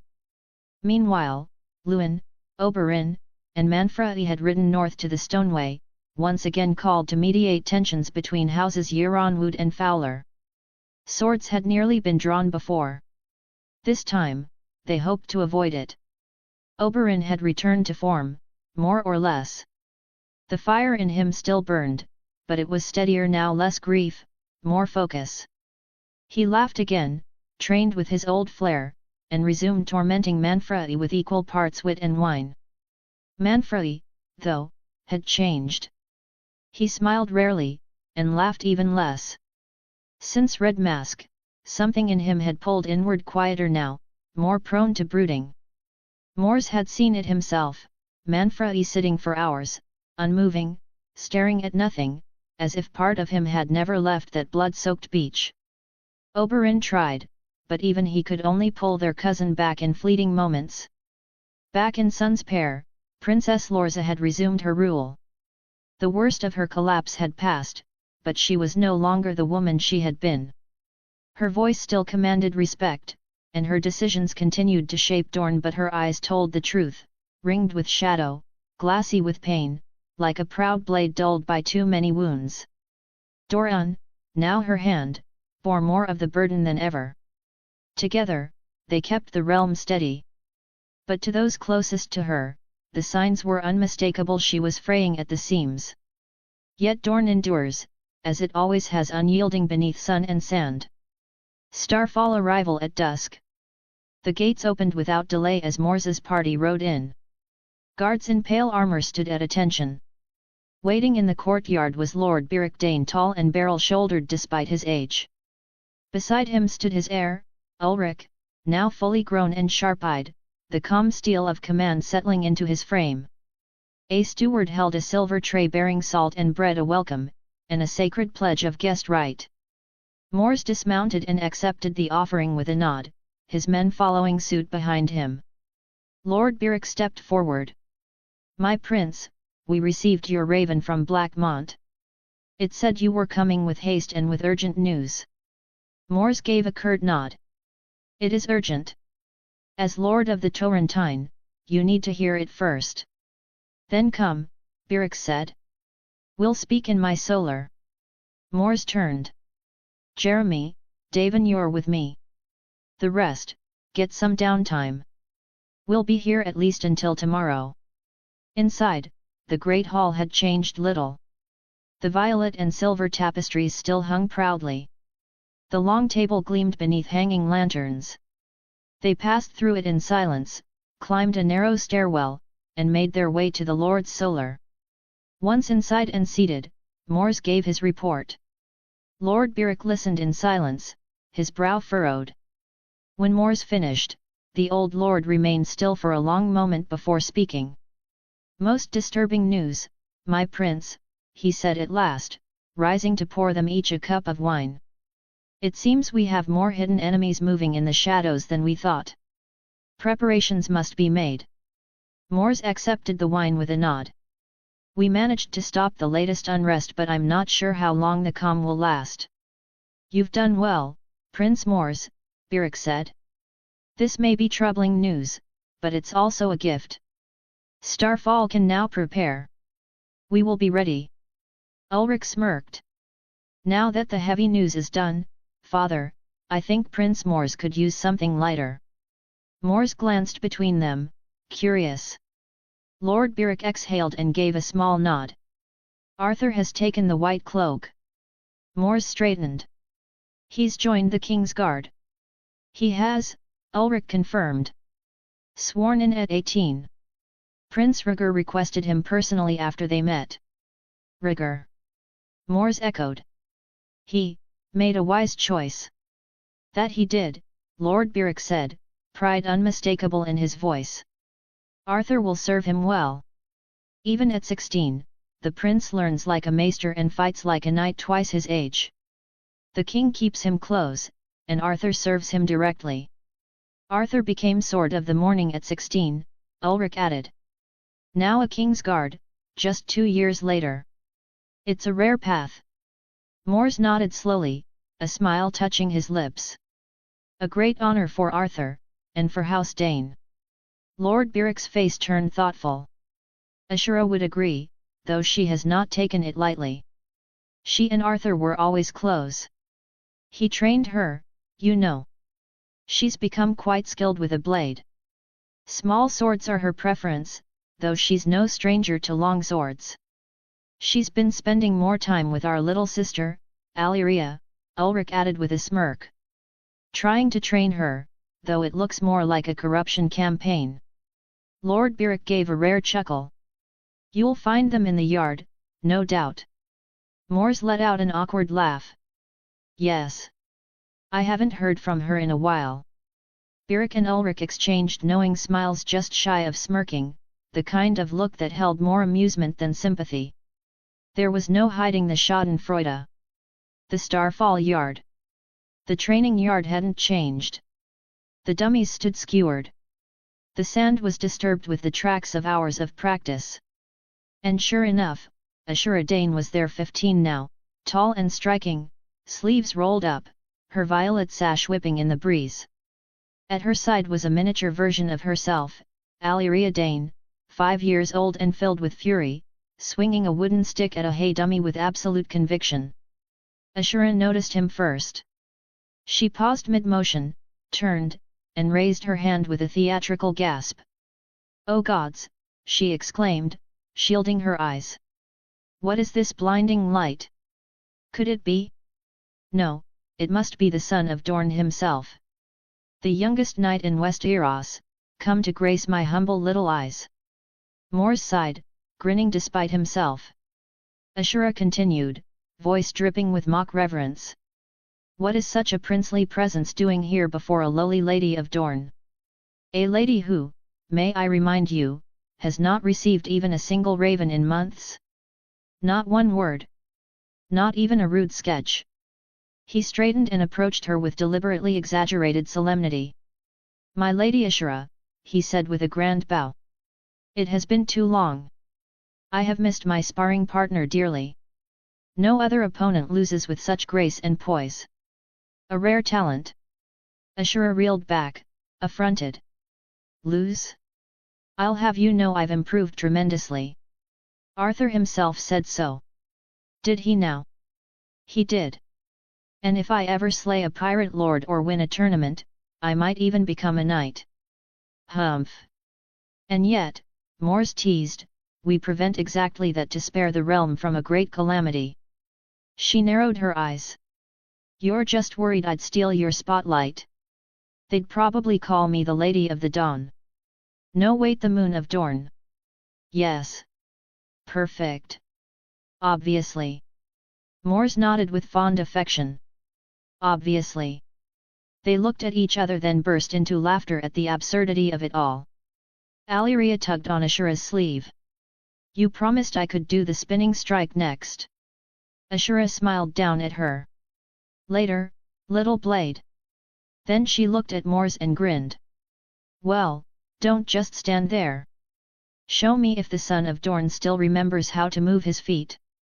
I'm afraid I've retired from embarrassing Danes in public. Coward. Of what? She didn't say. They sparred soon after. No swords, just words. Their banter was a dance, familiar and warm. Ashura threw her jabs like blades, Mors parried with dry wit. And beneath it all, something more delicate lingered in the air, unspoken, but undeniable. Ashura never said what she felt. But her eyes lingered. Her smirks softened. And when she looked at him, it wasn't just to make him squirm. And Mors, though he played the part of the unbothered knight, found himself hoping she wouldn't stop. Chapter 24, Chapter XXII, Blood and Salt. The Hellholt 9 days later. 9 days after leaving Starfall, Mors and his party approached the ochre walls of the Hellholt. The desert heat shimmered along the trail as the fortress rose before them, carved into the stone like something half-remembered from a fever dream. Mors rode at the head, his eyes scanning the ramparts, the inner gate, the waiting figures. As expected, Lord Harmon Eula and Sir Mellard Eula, older and younger brothers of the late Melee, stood waiting with their families. Among them was 8-year-old Elia Sand, curious-eyed and sun-kissed, as well as Mellard's 2 children, 20-year-old Alyssa, who had favoured martial pursuits from a young age and trained as a fighter, and Sir Bedwick, just 18, already considered the finest swordsman in the Hellholt at his age. They were dressed in light, flowing garb suited to the oppressive heat. A steward stepped forward with a silver tray bearing bread and salt. Guest right, as tradition demanded. Mors dismounted and accepted the offering with solemn respect. His men followed suit in silence. But something felt off. The Lord Harmon, normally brash and warm, wore a strained expression. His greeting was polite, but clipped. His eyes drifted too often to the floor. As the ceremonial offerings were exchanged, Mors felt it again, a weight in the air, the kind that lingered before a storm. Once formalities were complete, the truth came quickly. A raven arrived from Euronwood, Lord Harmon began, voice low, as they stepped inside a shaded receiving hall. It was sent to every major lord in Dorne. Mors tensed. What did it say? The old lord grimaced. It accused Prince Oberyn of dishonourable conduct, and far worse. They claim he assaulted Lord Edgar Euronwood's daughter, and afterward challenged Edgar to a duel he won by poison. Mors blinked. Poison? Lord Eula nodded gravely. The Euronwoods claim it was a coward's trick, that your brother fought dishonourably, even criminally. Lord Edgar is dead. His heir, Lord Ormond, has called for justice, and House Will stands with them. Carol Will, their heir, is wed to Sorella Euronwood. They even have a child, after all. The room was still. "They're out for blood," Lord Harmon continued. "This won't blow over easily." Prince Lewin tried to calm things, but he's no diplomat. "He left with the rest of the spears for Sunspear 2 days ago." Mors remained silent for a long moment. Then he thought. "This makes no sense. Oberyn can be reckless, yes, but even he knows how delicate things are with House Yeronwood. Far too delicate for something this reckless. And ravens sent to all the major houses?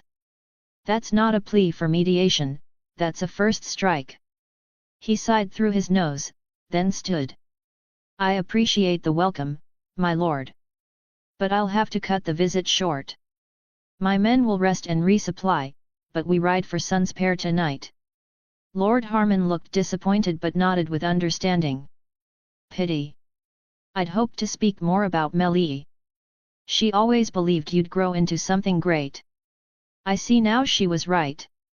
A pause passed between them. Not sorrow, something quieter. The shared remembrance of someone dear, now gone. Then Mors clasped the lord's forearm. "Thank you. Truly." That evening, just as they were preparing to depart, 3 horses approached at a swift pace.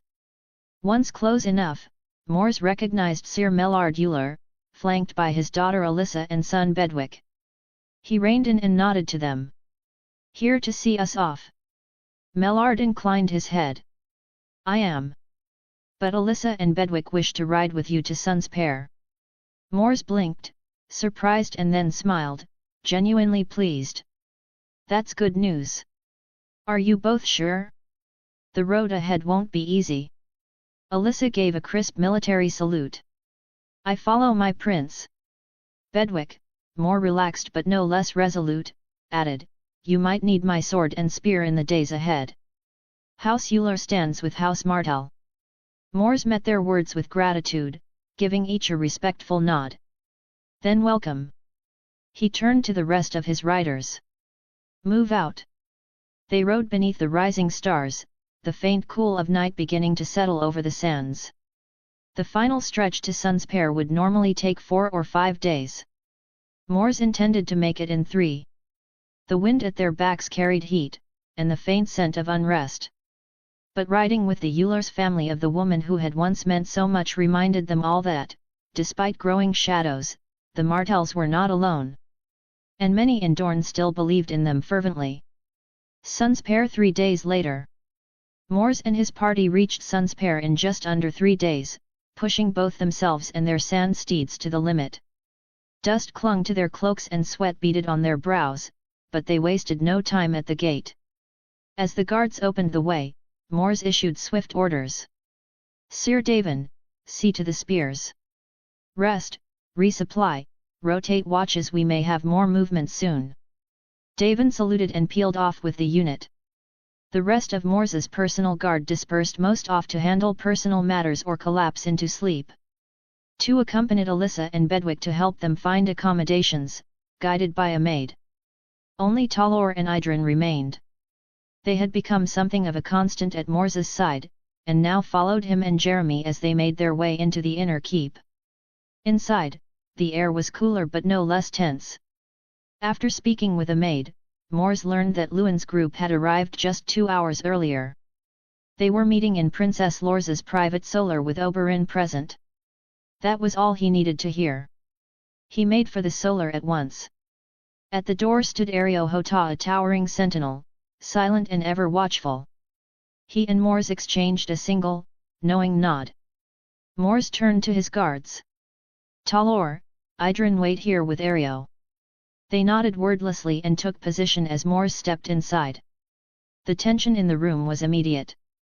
Conversations halted. All eyes turned toward him, ready to rebuke an intrusion until they recognized him. Duran's expression softened.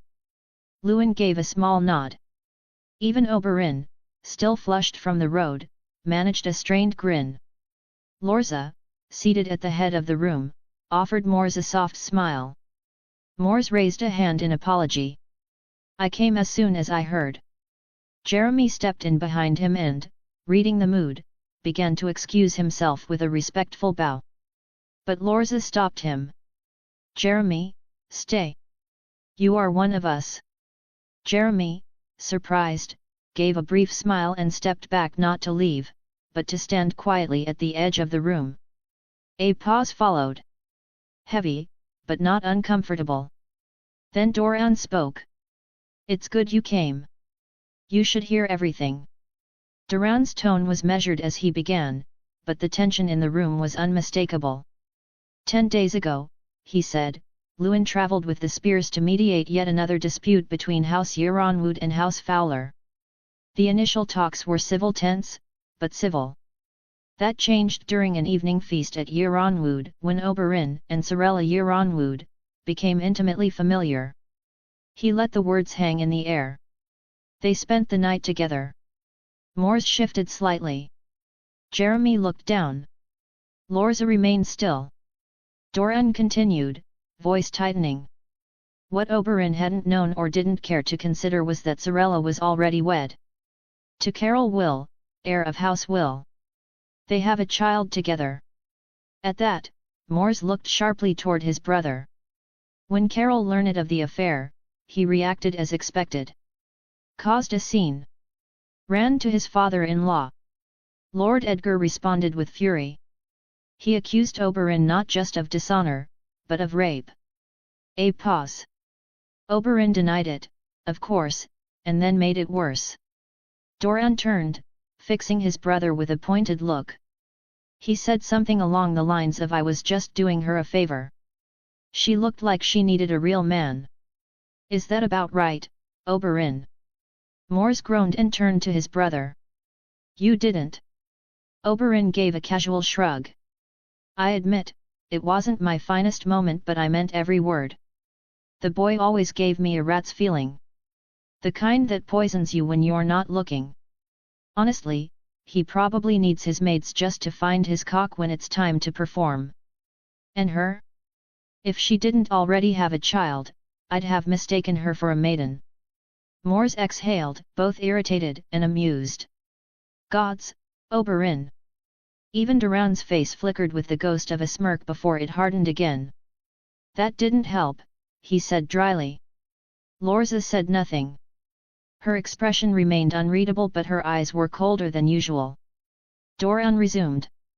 The heir of House Will demanded Oberyn be executed on the spot.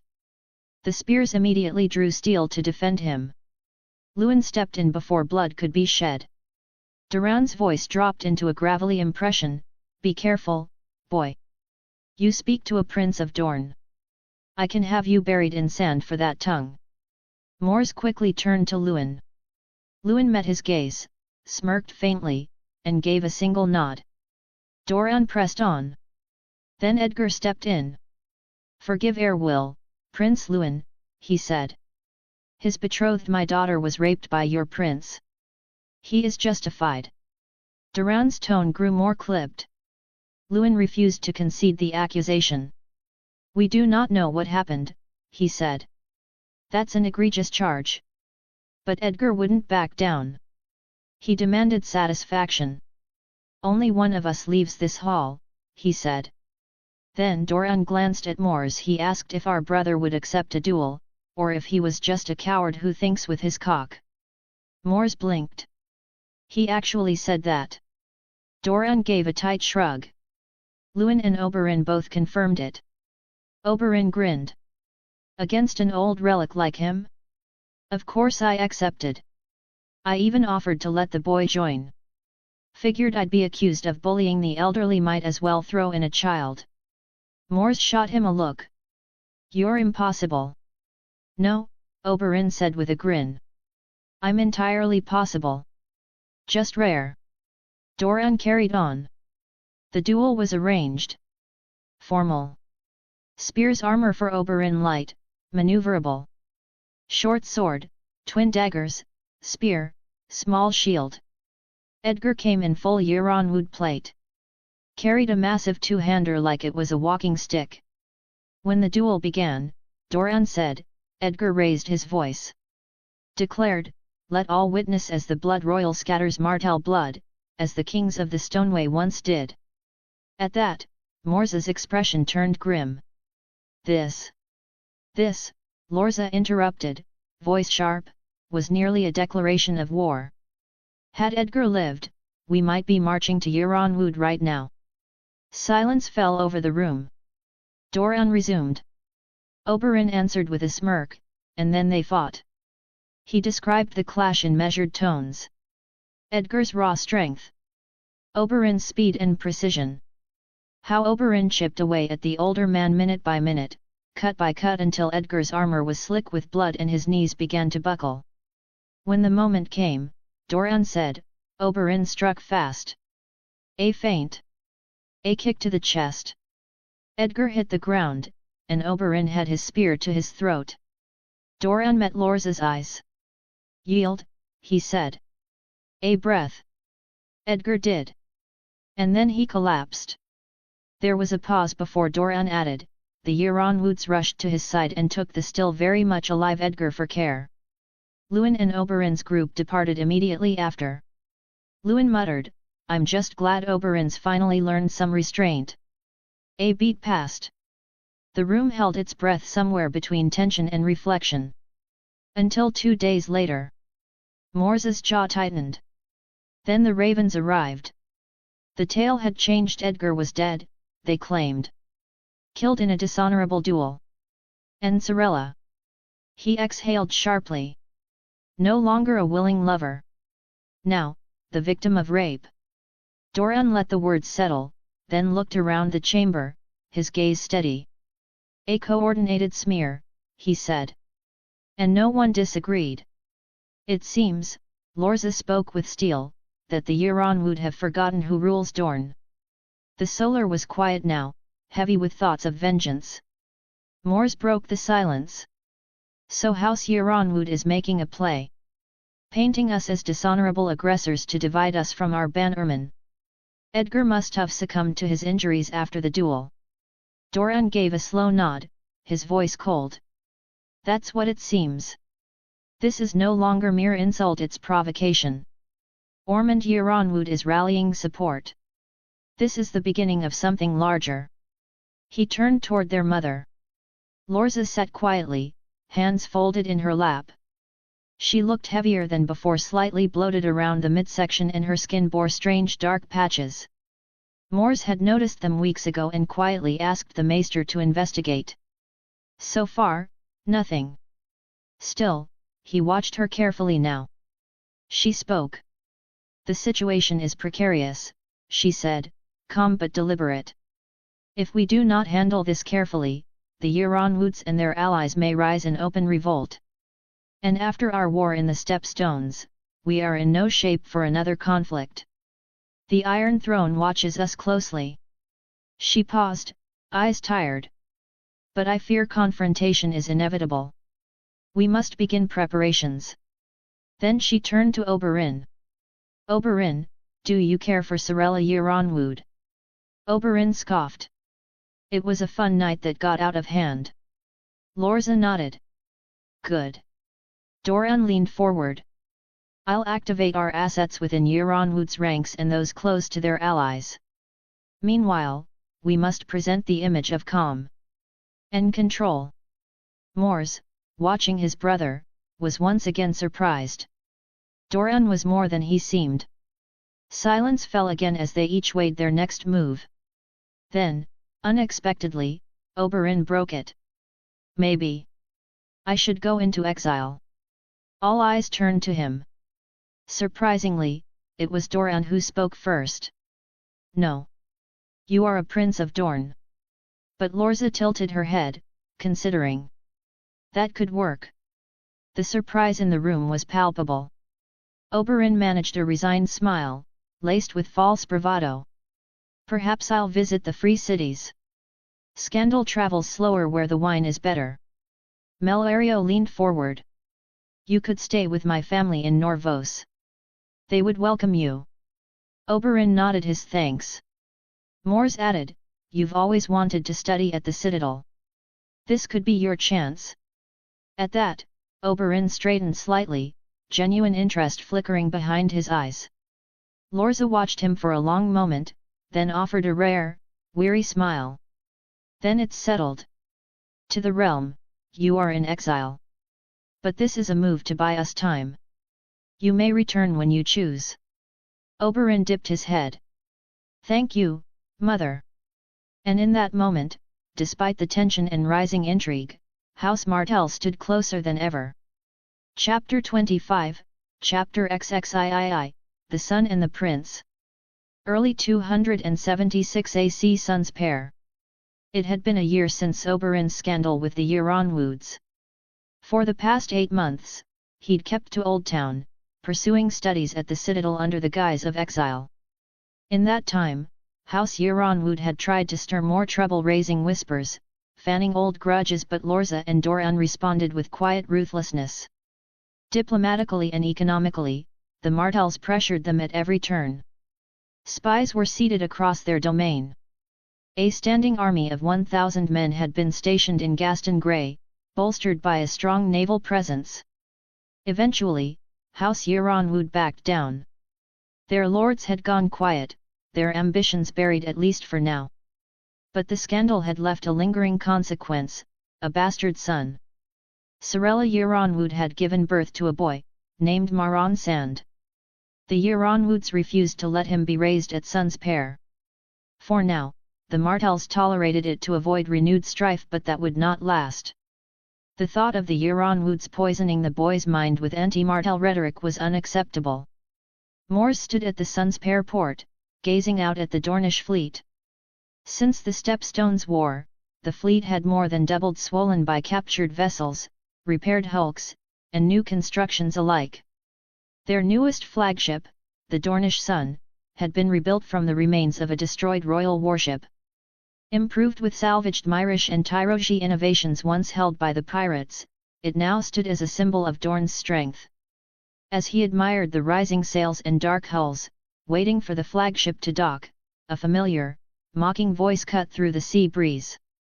"What's this? Is our great Prince of Dorne practicing his regal stance for the ladies of Lanny Sport?" Mors sighed, then gave a wry smile.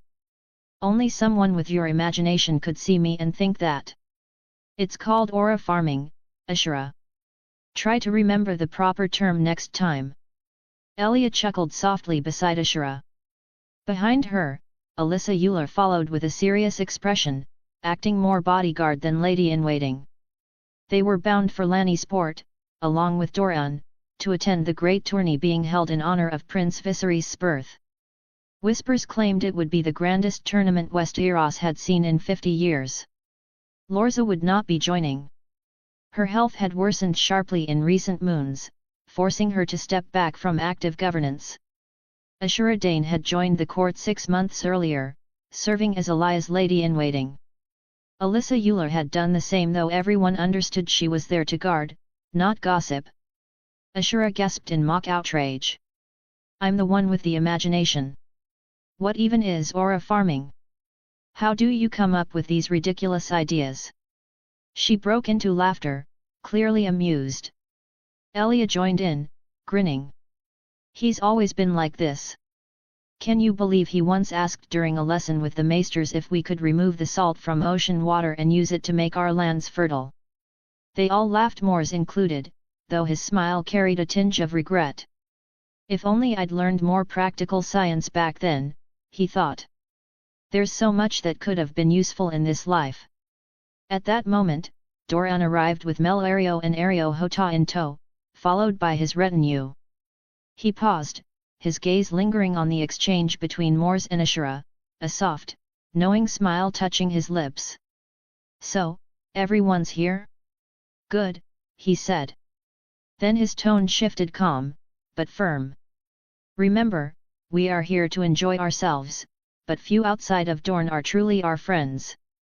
They nodded, the weight of his words settling over them like a thin veil. With that, Melario kissed Doran goodbye, and the group began their ascent up the ramp to the Dornish Sun, while Melario remained behind with her personal guard, Ario, to keep Lorza company. Lanny Sport, 12 days later. The Dornish procession arrived 5 days before the tourney's start. Sunlight struck gold off their polished helms as they wound down the sloping road into Lanny Sport, crimson banners snapping in the sea breeze. Their sand steeds moved with measured grace, hooves tapping stone in perfect rhythm. At their head rode Prince Dornish, tall and composed in burnt orange silks, his expression calm despite the toll of the road. Beside him rode Elia, regal in bearing, her gaze scanning the growing crowd with poised curiosity. Alyssa Euler kept close, one hand never straying far from the hilt at her hip. Behind them followed Ashura Dane, radiant even in her travel leathers, dark hair braided and pulled back beneath her hood, violet eyes sharp and watchful. To Doran's right, unmistakable, unmissable, rode Mors Martell. His silver blonde hair was tied at the nape, catching the light like a banner. Sun-kissed skin stood in bold contrast to the black and crimson of his riding leathers, his posture effortlessly commanding. He rode flanked by Sir Jeremy and his personal guard, the Dornish banner trailing behind. The people of Lannisport watched with uncertain eyes. A Targaryen prince dressed in Dornish armor? Many had never even heard about him. Mors met their stares in silence. Almost 4 years since I was last here, he thought. Lannisport looks more prosperous than ever. The streets were bustling with travelers from every corner of the realm eating at stalls, haggling over goods, and, in some corners, already brawling. That tracks. Just as expected were the wary glances cast toward the Dornish procession. And not only them, he noticed the same directed at the Northmen, too. Interesting. They look more like the rest of Westeros than we do, but still they worship the old gods. Seems there's no escaping this kind of prejudice. He considered that as they rode on, eyes tracking every house banner and street exchange. Perhaps there's something to that. A common thread. I'll mention it to Dornish, though knowing him, he's already weighed the possibility. Their pavilion was set on the western ridge, shaded by tall pines that overlooked the sea and the golden tourney field below. The western lords were housed near the center, the Martells predictably had been placed at a polite distance. That evening, Mors stepped into Doran's command tent. Charts of the justing lanes and royal seating arrangements were spread beneath lamplight, weighed down by polished stones. Doran glanced up from a scroll. The parade begins in 5 days. Your tilt is scheduled for the first day. Mors poured himself a cup of water. Still think this is wise? Doran studied him a moment. It's not about wisdom. It's politics. You're no longer a boy in need of protection, you're our sharpest spear. Tywin has summoned the eyes of the realm to this field, and he wants them watching the lion. But this is as fine a moment as any to remind Westeros that Dorne, led by the Martells, remains strong. This will be your stage. Let them witness how brightly the Sun of Dorne shines. Mors exhaled. The Sun of Dorne. What? Doran said, smiling. It's the truth. He tapped the parchment before him. You are special, Mors, blessed by the Seven, the Rhoynar, and whatever magic touches the Targaryens. But don't mistake this for a battlefield. We are outnumbered here. Watched closely. You're not to show anything unnatural. Mors nodded. I won't use the aura. Not unless I have to. Good. Doran's tone softened. Your life is the most important thing. You are Dorne's hope. But we won't have that hope if you shatter yourself for roses and applause. Remember why we're here. Mors drained the cup. I know. I'm no flower knight, as Jeremy would say. I'm from Dorne. Doran nodded approvingly, then raised an eyebrow, smirking. So, anything you want to say about your relationship with Ashura? Mors groaned. Brother, aren't we a little young to be worrying about this? Doran looked genuinely confused. Too young? Many wed at 13 or 14. I waited until much later, but only because I hadn't found the right match until Melario. Besides, we're Dornish, we don't follow all the realm's traditions. Mors blinked. Right. I get so caught up in training, the spears, and duties. I forget this world plays by different rules. Regardless, he said aloud, I do enjoy Ashura's company. She's a dear friend. Doran smiled knowingly. Friend, hey. Just remember she's a noble lady. If you only want to be friends, someone else might take her hand before you realize it. Mors flinched, just slightly. Doran placed a hand on his taller brother's shoulder. No worries. There's no need to rush. I just wanted to remind you. Lanny Sport Tourney Fields, 3 days later. The field buzzed with life, bright pennants flapping in the breeze, laughter spilling from stalls, and the scent of roasted meats and spiced cider drifting on the sea air. Mors walked alongside Elia, Ashura, Alyssa, Jeremy, and a small escort of guards. The others chatted idly, sampling wares and watching the passing crowds. Then, Arthur! Ashura's gasp turned to a delighted cry. Before Mors could react, she was already moving, gliding across the grass with a radiant smile that lit up the field. Her hips swayed, her braids bounced, her presence drew eyes like moths to flame. Dozens of lords and knights turned to stare, smitten, spellbound. Mors sighed inwardly. Here we go. At the end of her path stood Sir Arthur Dane, silver hair tied neatly back, white Kingsguard cloak draped like a banner. His face broke into a rare, genuine smile. Beside him stood Sir Barristan Selmy, composed as ever though for a heartbeat, his eyes widened in surprise. He bowed his head respectfully and stepped aside. Mors's gaze lingered on Arthur, then shifted. Behind the Kingsguard stood someone even harder to ignore. Prince Rhaegar Targaryen. He moved like a man who saw himself above all others, yet carried the bearing of a seasoned politician from a past life. Approachable on the surface, but always held at a careful distance.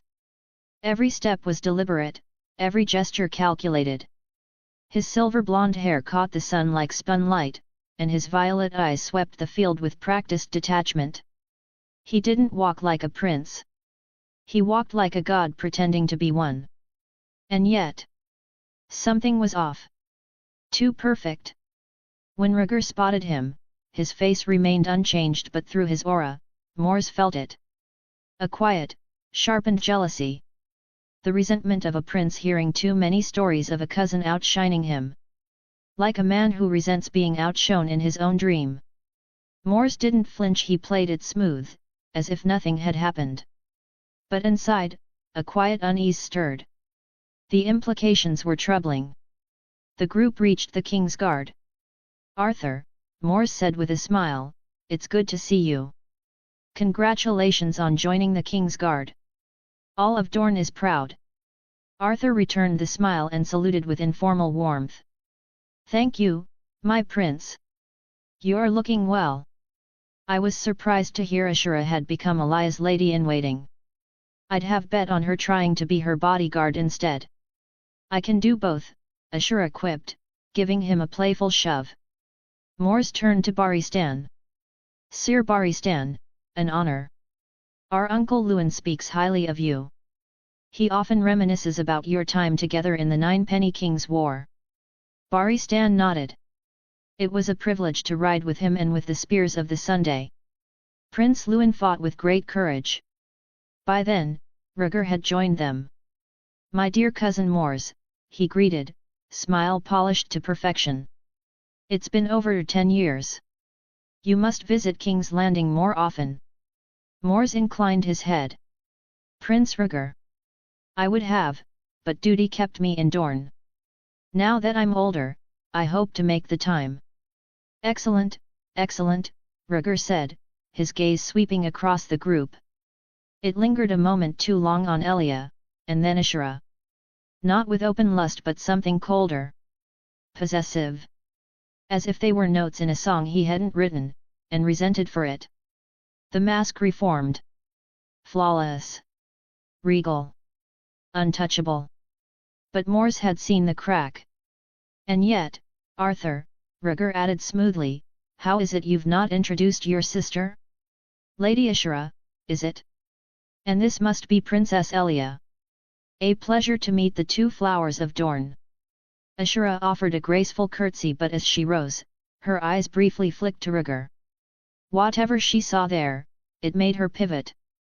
Without hesitation, she stepped beside Mors and slid her hand lightly around his arm, her posture relaxed, but unmistakably deliberate. Elia dipped her head in a reserved nod, her smile soft yet clearly charmed. Rhaegar's gaze shifted to Mors. His expression remained smooth, but through his aura, Mors felt it a fresh flicker of tension. A spark of hostility. "Cousin Mors," Rhaegar continued, "will you be partaking in the joust?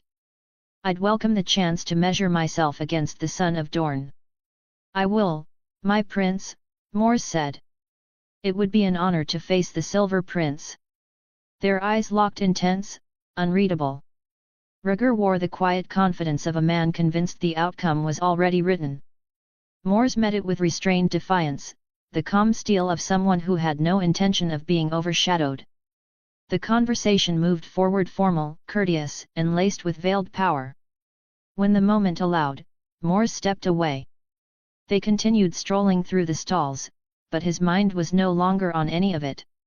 He caught Elia glancing back at Rhaegar already too smitten. Exactly what I feared. And the way Rhaegar had looked at Ashura. Mors clenched his jaw. "I need to speak to Doran. Soon." Chapter 26, Chapter XXIV, The Lion's Welcome. Lannisport, Day 1 of Tourney. The field north of Lannisport had been cleared, leveled, and dressed in silk. Rows of grandstands lined the western ridge, and a royal pavilion stitched with black and red dragons sat atop a raised platform at the center. Beyond it all, Casterly Rock loomed on the horizon like a silent judge. The sky was clear, the sea breeze mild. Banners of every major house flapped in rhythm: Baratheon, Stark, Tully, Tyrell, Arryn, Lannister, and Targaryen. Each contingent was small by design, 10 riders per house, enough to show pride without looking like a threat. After about 45 minutes of pageantry, House Martell was presented second to last. They rode in deliberate formation, Prince Doran at the front, composed and stately in layered orange and gold.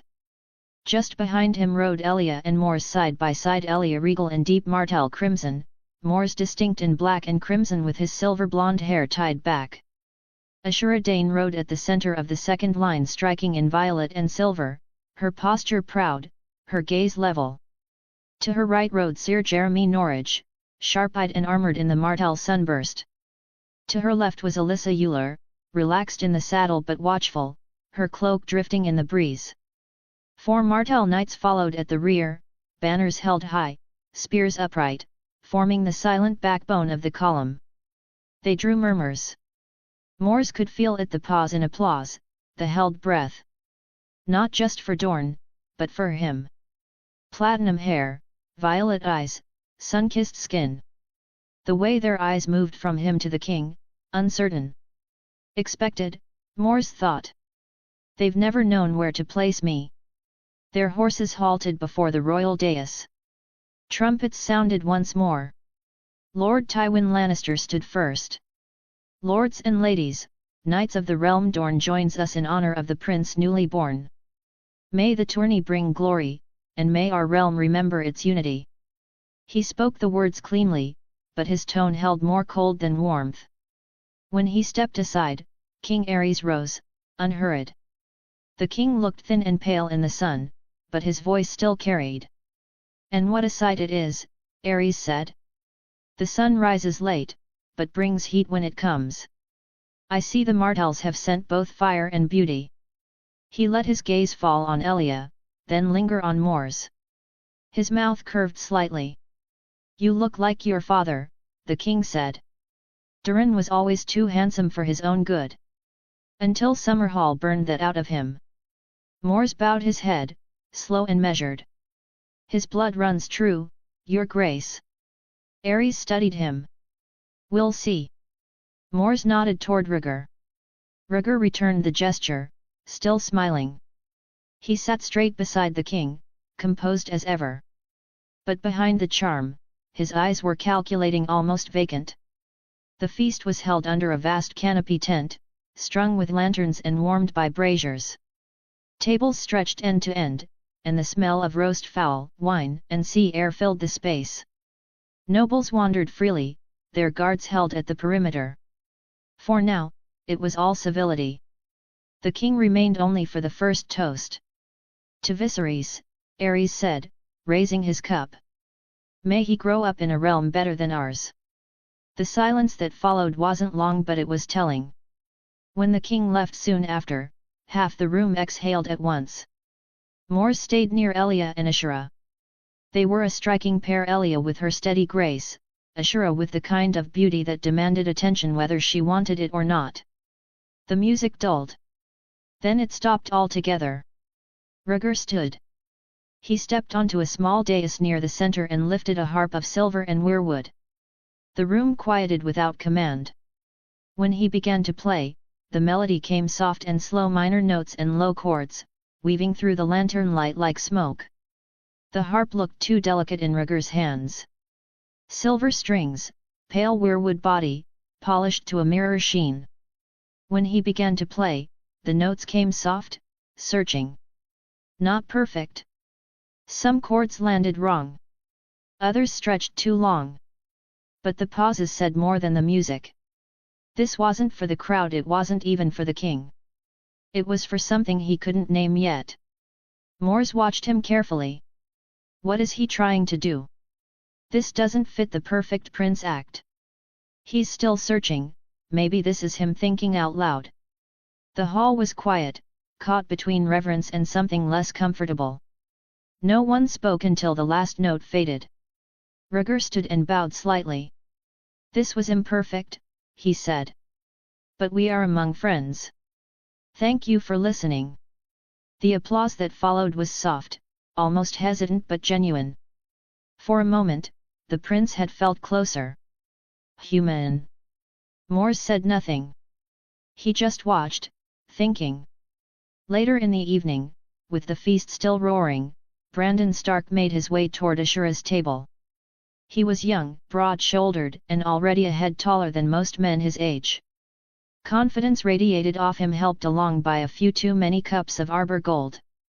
Lady Dane, he said with a grin, stopping by her side. I haven't seen you on the dance floor. Thought I'd fix that. Ashura didn't look up right away. She sipped her wine. You thought wrong. Brandon blinked, chuckled. Then allow me to rephrase. There's no need, Lord Stark, Mors cut in smoothly. She was waiting for me. Brandon turned, the grin slipping as his eyes took in Mors's features, platinum hair, sun-kissed skin, and violet eyes that caught the firelight. You're that prince? From Dorne. I suppose I am, Mors said, voice calm. Prince Mors Martell. And you must be Brandon Stark, heir to Winterfell. Brandon's jaw tightened. He looked between Mors and Ashura, weighing his next words. I only meant to ask her for a dance. Of course you did, Mors said with a polite smile. But it seems she's not interested. Forgive us if that wasn't clear. Brandon stood a moment longer, teeth clenched. He tried to hold Mors's gaze, but those violet eyes didn't blink. There was something behind them that made his throat tighten. A few Northmen moved in behind Brandon. Among them was Yoram Mormont, tall, broad, with a jaw like hewn stone. Is there a problem here, my lords? Yora asked, his voice steady but firm. Mors kept his smile. The tension in the air didn't seem to reach him. None at all. The North and Dorne have always shared a mutual respect. I was just enjoying a quick chat with Lord Brandon. He laid a hand on Brandon's shoulder, light, but with unmistakable weight. Brandon felt it like stone pressed to steel. Young Stark, perhaps sometime soon we'll speak with your Lord Father. Dorne's always open to new trade. Spice, steel, and such. Who knows? When Mors released him, Brandon nodded quickly. Why yes. Of course. We're friends. I'll tell my father. Good. Mors turned toward Ashura without looking back. Now, if you'll excuse me, a maiden awaits. He offered Ashura his hand. She took it, smiling like she hadn't heard a word. He led her to the floor, and the music took them. Across the hall, Sir Baristan Selmy watched. He said nothing. But his eyes didn't leave Ashura for a long time. Next morning, day 2 of tourney. The archery grounds had been laid out on a sunlit bluff above the southern ridge. Rows of straw targets lined the field, some marked with painted lions, others with dragons and roses. Dozens had gathered, early lords, ladies, squires, knights. It was the first open contest of the tourney, and wagers had already begun. Mors stood with Jeremy near the edge of the gallery, arms crossed, cloak pinned at the shoulder. He watched the long bowmen test their range with impassive focus. Idren stood calmly at the line, adjusting his bracer. His dark beard was trimmed close, his form sharp beneath the sunburst sash. He wore no sigil of his own, only the Martell colors, plain and proud. He looks relaxed, Jeremy noted. He should be, Mors said. He's better than half this field. And the other half? We'll see. The first rounds eliminated most quickly. A few arrows wobbled off mark, others struck cleanly. By the second round, the noise had shifted, less idle talk, more eyes narrowing.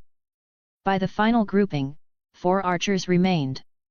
A young lord from the Stormlands, Gillian Swan.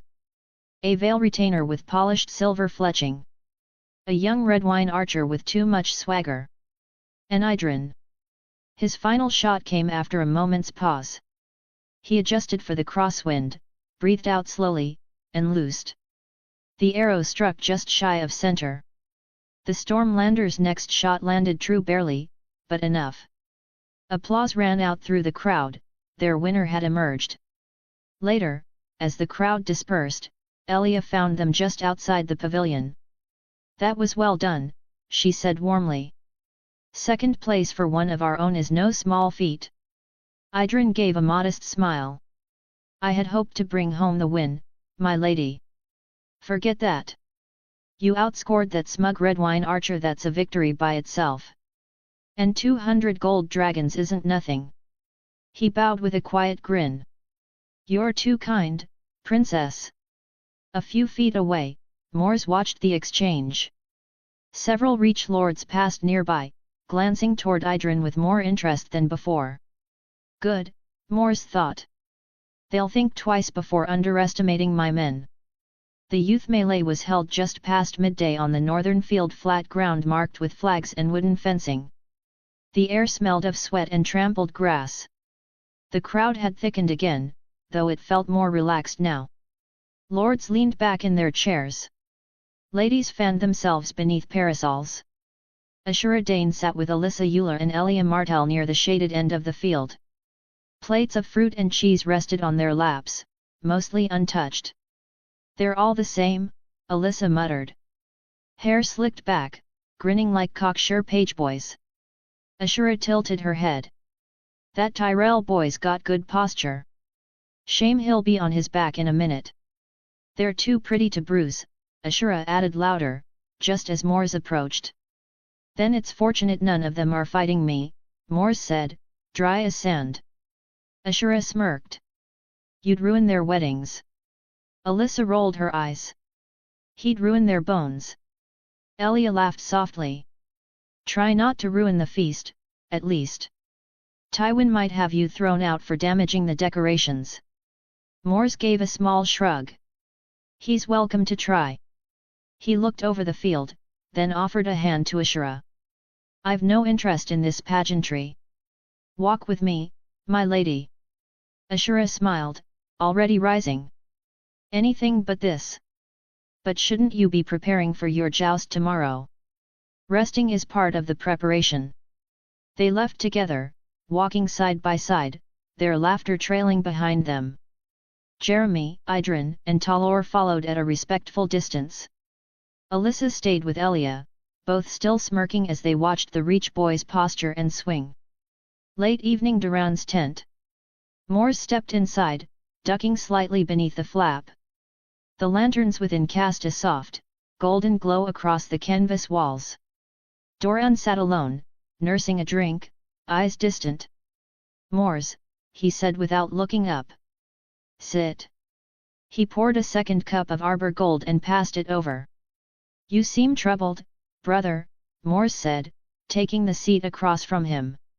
Is there anything you need my help with? Doran gave a faint shake of his head. Don't worry about it. Focus on your joust tomorrow.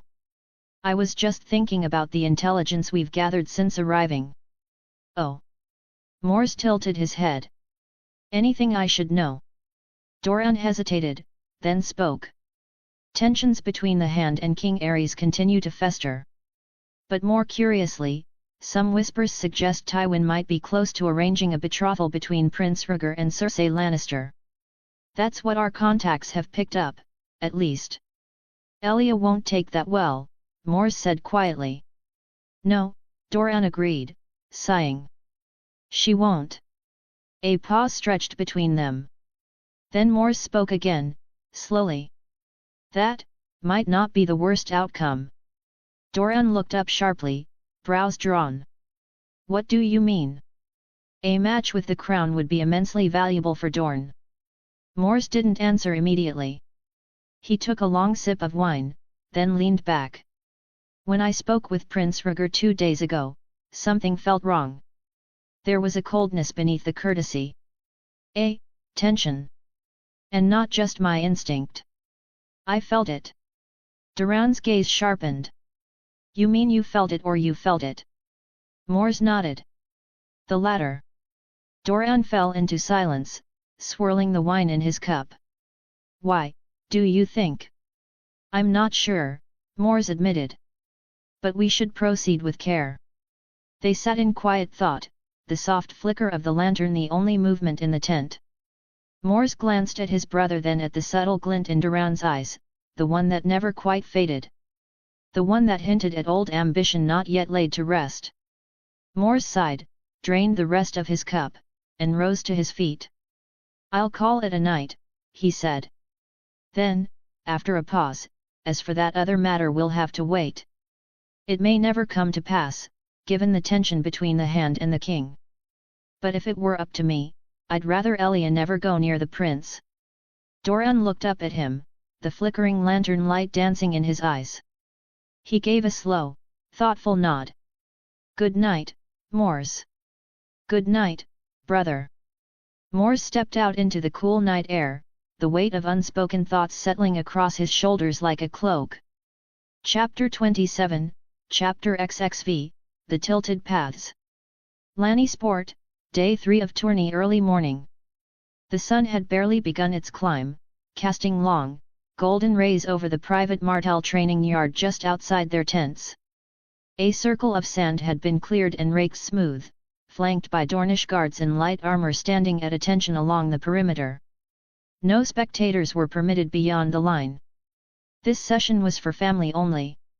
Prince Doran stood with Elia and Sir Jeremy beneath a shaded canopy, each holding a cup of morning tea. Elia watched with quiet interest, her gaze flicking between the three figures in the sparring ring. Jeremy stood with arms crossed, lips twitching in faint amusement as he watched Mors stretch lightly, spear in hand. Across from him stood Ashura Dane and Alyssa Euler. Ashura's violet eyes burned with challenge, her midnight black hair tied back, twin swords drawn. Beside her, Alyssa gripped a training spear, her stance grounded and efficient like a coiled spring. Both women were dangerous in their own right, trained by masters and tempered by hardship.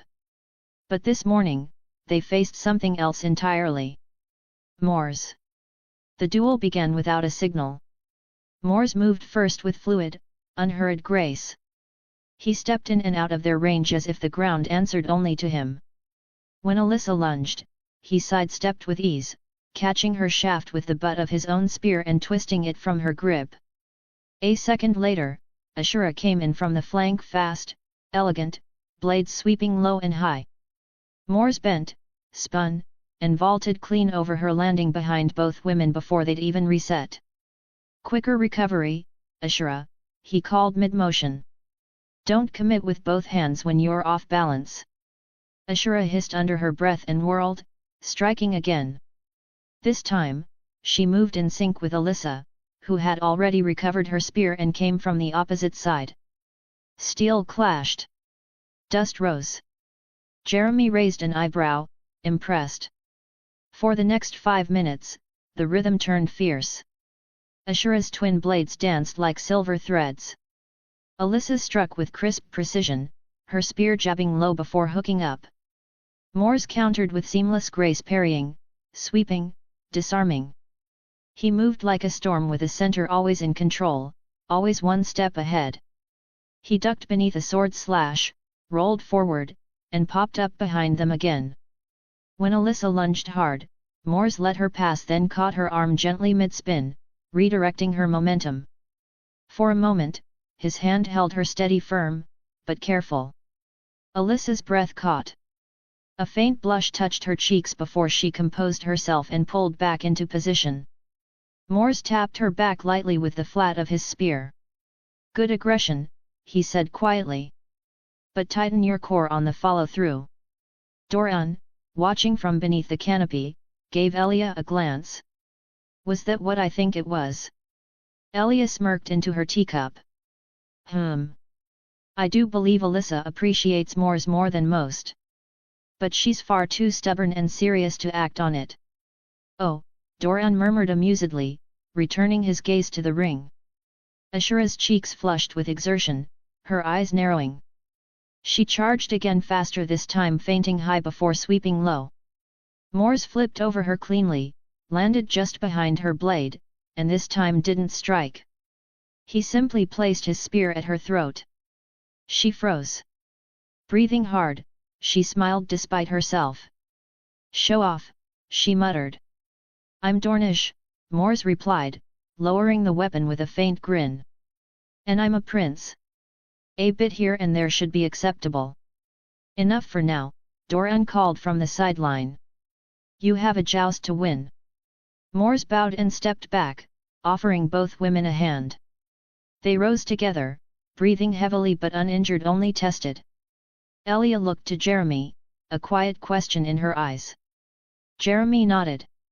"They're not bad," he said. "But he's something else." And he was. Effortless. Fast. Precise. Tireless.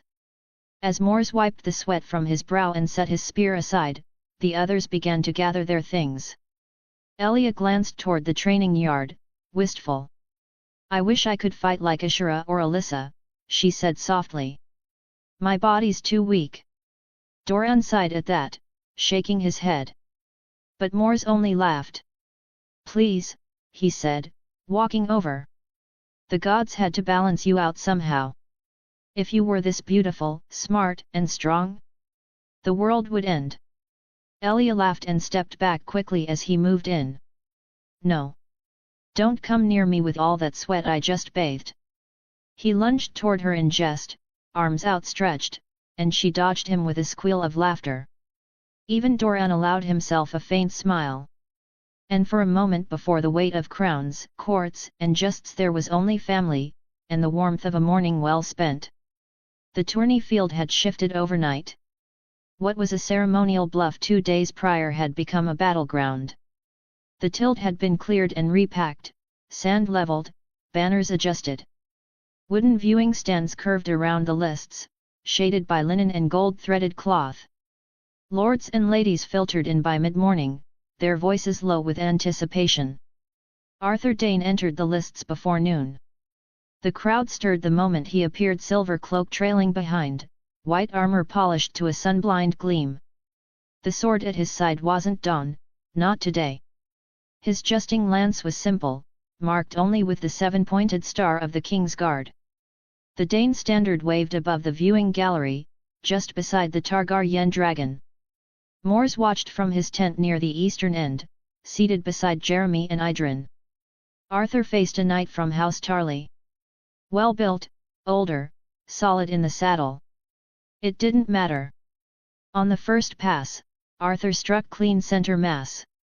The force of the hit sent the knight spinning backward, unhorsed before he hit the ground. He landed hard, groaning in the sand. The crowd roared. Arthur didn't raise his hand. He simply rode the length of the tilt, calm and unbothered, and dismounted with precision. Mors's first bout came an hour later, against Sir Ricard Rowan of the Reach, a tall, broad man with a chest like a barrel and arms thick as oak limbs. He rode a heavy destrier and held his lance low, like a battering ram about to break down a gate. Mors sat motionless atop his sand steed, breath slow and steady. His helm was plain black and red, without plume. Only the sun and spear on his breastplate marked his rank. He shifted slightly in the saddle, adjusting for the wind and a subtle lean in the ground. The horns sounded. Sir Ricard charged hard, lance level. Mors met him clean-angled just right. His own strike hit below the shoulder, firm and controlled. The jolt rippled through his wrist, but he held steady. Ricard teetered, lost his seat, and crashed sideways into the dirt. Not elegant, but decisive.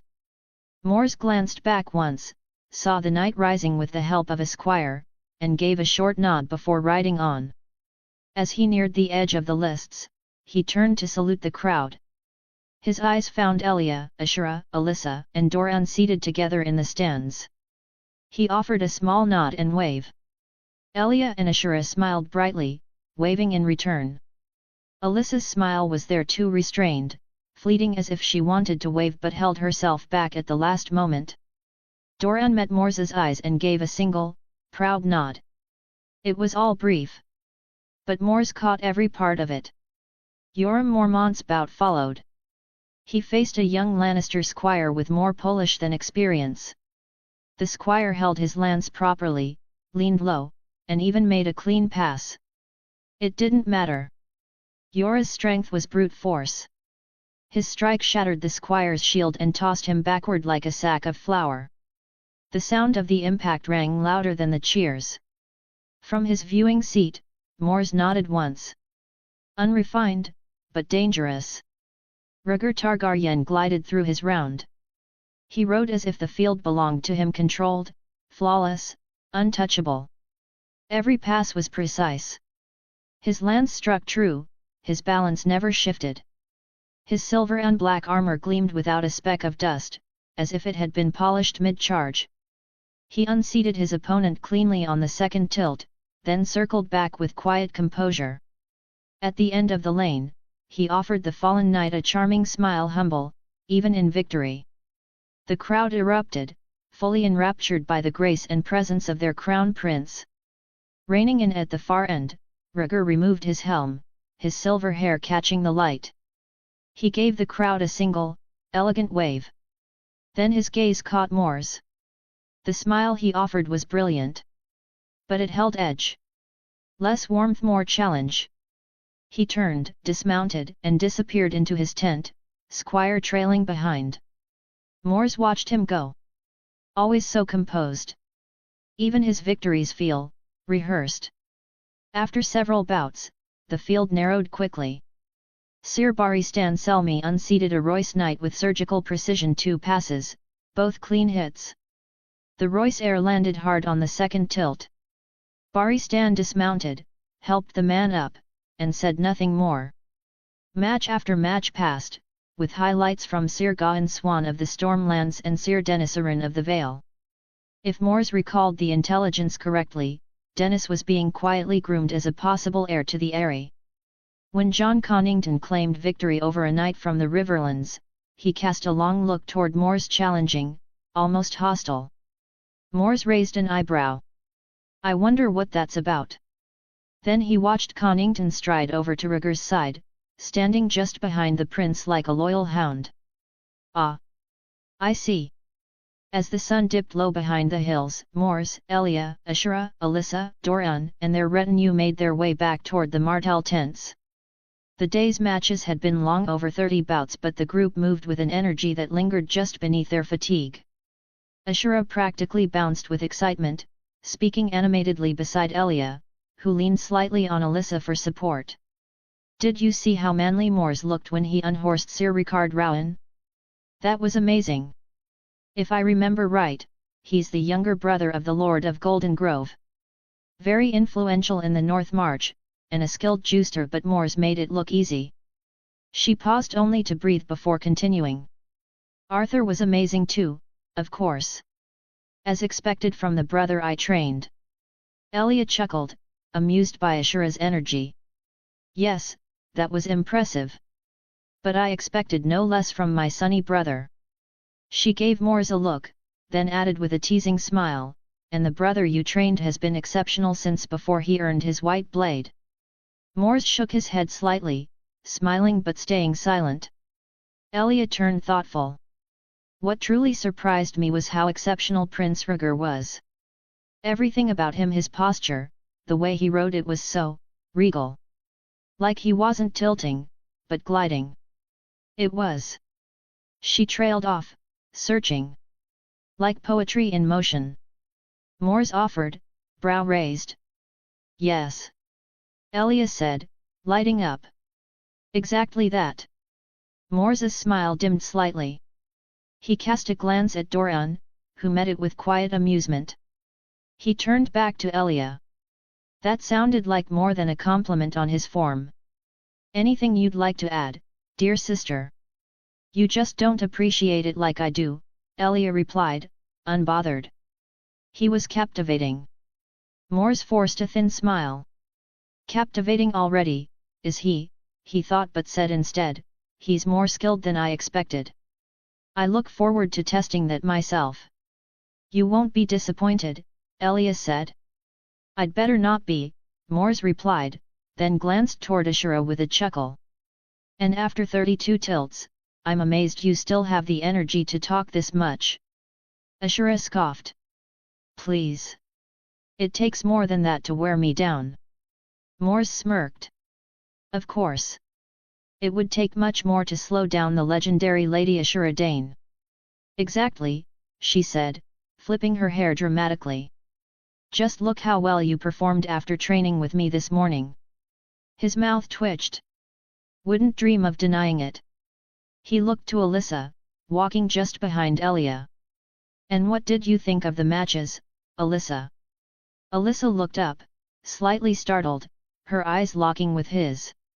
She froze for a second. Alyssa? Mors asked again, curious. Oh? Oh, she blinked, then straightened with a slight blush. Apologies. Most justs were technically sound. I'm no expert, but I counted 9 or 10 who could reach the final rounds provided they don't face each other too early. She hesitated, then added, that includes you, my prince. Mors gave her a warm nod, but said nothing more. The group continued toward the tents, the sound of distant laughter and clanking armor still drifting on the breeze. The day had been long, but the real tests were still ahead.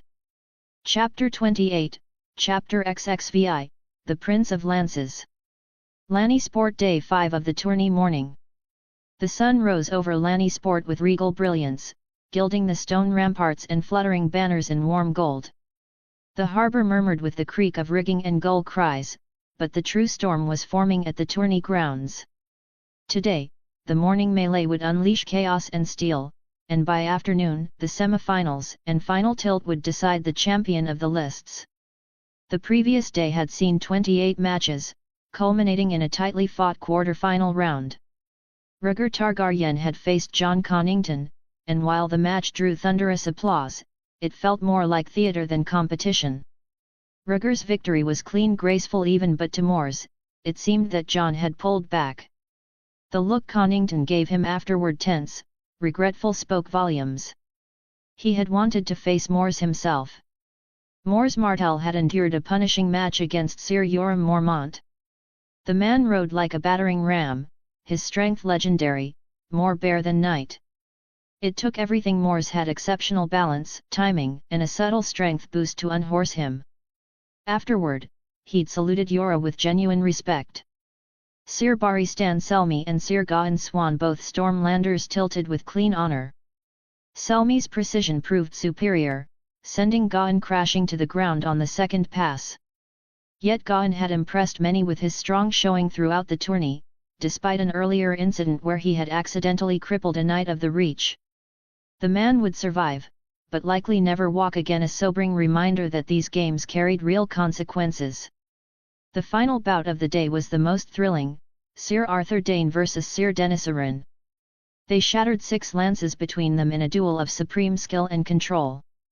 In the end, Arthur edged ahead on points, earning the win. Dennis accepted the result with grace and honor, congratulating Arthur and even inviting him to spar in the future. Mors had known little of Dennis before, but now he suspected that if the Vale named him heir, they would be in capable hands. Mors Martell stood beside Dorne and Elia in the royal viewing box, armoured now in light flexible plate over Martell crimson. Ashura and Alyssa flanked Elia, while Martell guards held the perimeter. The stands thrummed with anticipation. 75 men had signed up for the melee, a mix of knights, squires, and hedge fighters. Among them, 7 bore the sun and spear. "I see Jeremy and Idrin down there," Dorne said, nodding toward the field. "Ah, there's Talor as well." Mors spotted them adjusting helms and strapping gauntlets. Jeremy stood nearby, speaking calmly to a Dornishman with twin daggers at his waist. All 7 Dornish fighters were spaced apart, but Mors could feel the undercurrent of unity. He tightened the strap of his gauntlet and nodded once to Dorne. "Time to stretch the legs." Without ceremony, he descended from the box and strode onto the field. The moment the crowd spotted the Prince of Dorne joining the melee, a wave of murmurs swept through the stands. His entry tilted the odds. Most had expected him to sit this one out. The horn blew. The gates opened. 75 fighters surged forward. The opening minutes were chaos. Steel met steel, sand erupted under boots, men shouted, roared, cursed, and fell. Mors moved like water through fire, reading momentum, stepping out of range, striking only when it mattered. He disarmed a knight with a twist, downed a cell sword with the butt of his spear, and vaulted over a 2-man scuffle to land behind a reachman, tapping him out with a sweeping kick. Nearby, Idrin and Talor fought back to back with ruthless harmony. Jeremy, further across the field, disabled men with calm efficiency, never wasting a step. Their coordination turned the melee into something else, less a brawl, more a demonstration. From the royal box, Elia rose to her feet. "He's not even trying yet," she murmured. "He's amazing," Alyssa added softly, almost to herself. Ashura caught the words despite the low volume. Smiling slyly, she slipped an arm around Alyssa's like a sister claiming credit. "Of course he is. I raised that boy myself." Alyssa blushed, realizing she'd spoken aloud. Elia chuckled, clearly amused by the moment. Mors's attention snapped toward a flash of silver and a shout of warning. Brandon Stark, reckless as ever, was charging a man twice his size, broadsword high. The Westerlander sidestepped and raised a mace to counter. Mors was there before it landed, deflecting the strike with his forearm plate and sweeping the attacker off his feet with a spinning leg hook. Brandon looked up, stunned. "Stay focused. Stay alive. This isn't a game," Mors said simply, then turned away. A short while later, the crowd stirred. John Connington had entered the field late. Mors spotted him immediately and caught the briefest glance exchanged between John and Rhaegar in the stands. "So that's the game." John made his way toward Mors like it was fate. For a moment, they circled. Then blades met. John fought with fury, technically sharp, but emotionally wild. Mors parried, deflected, countered.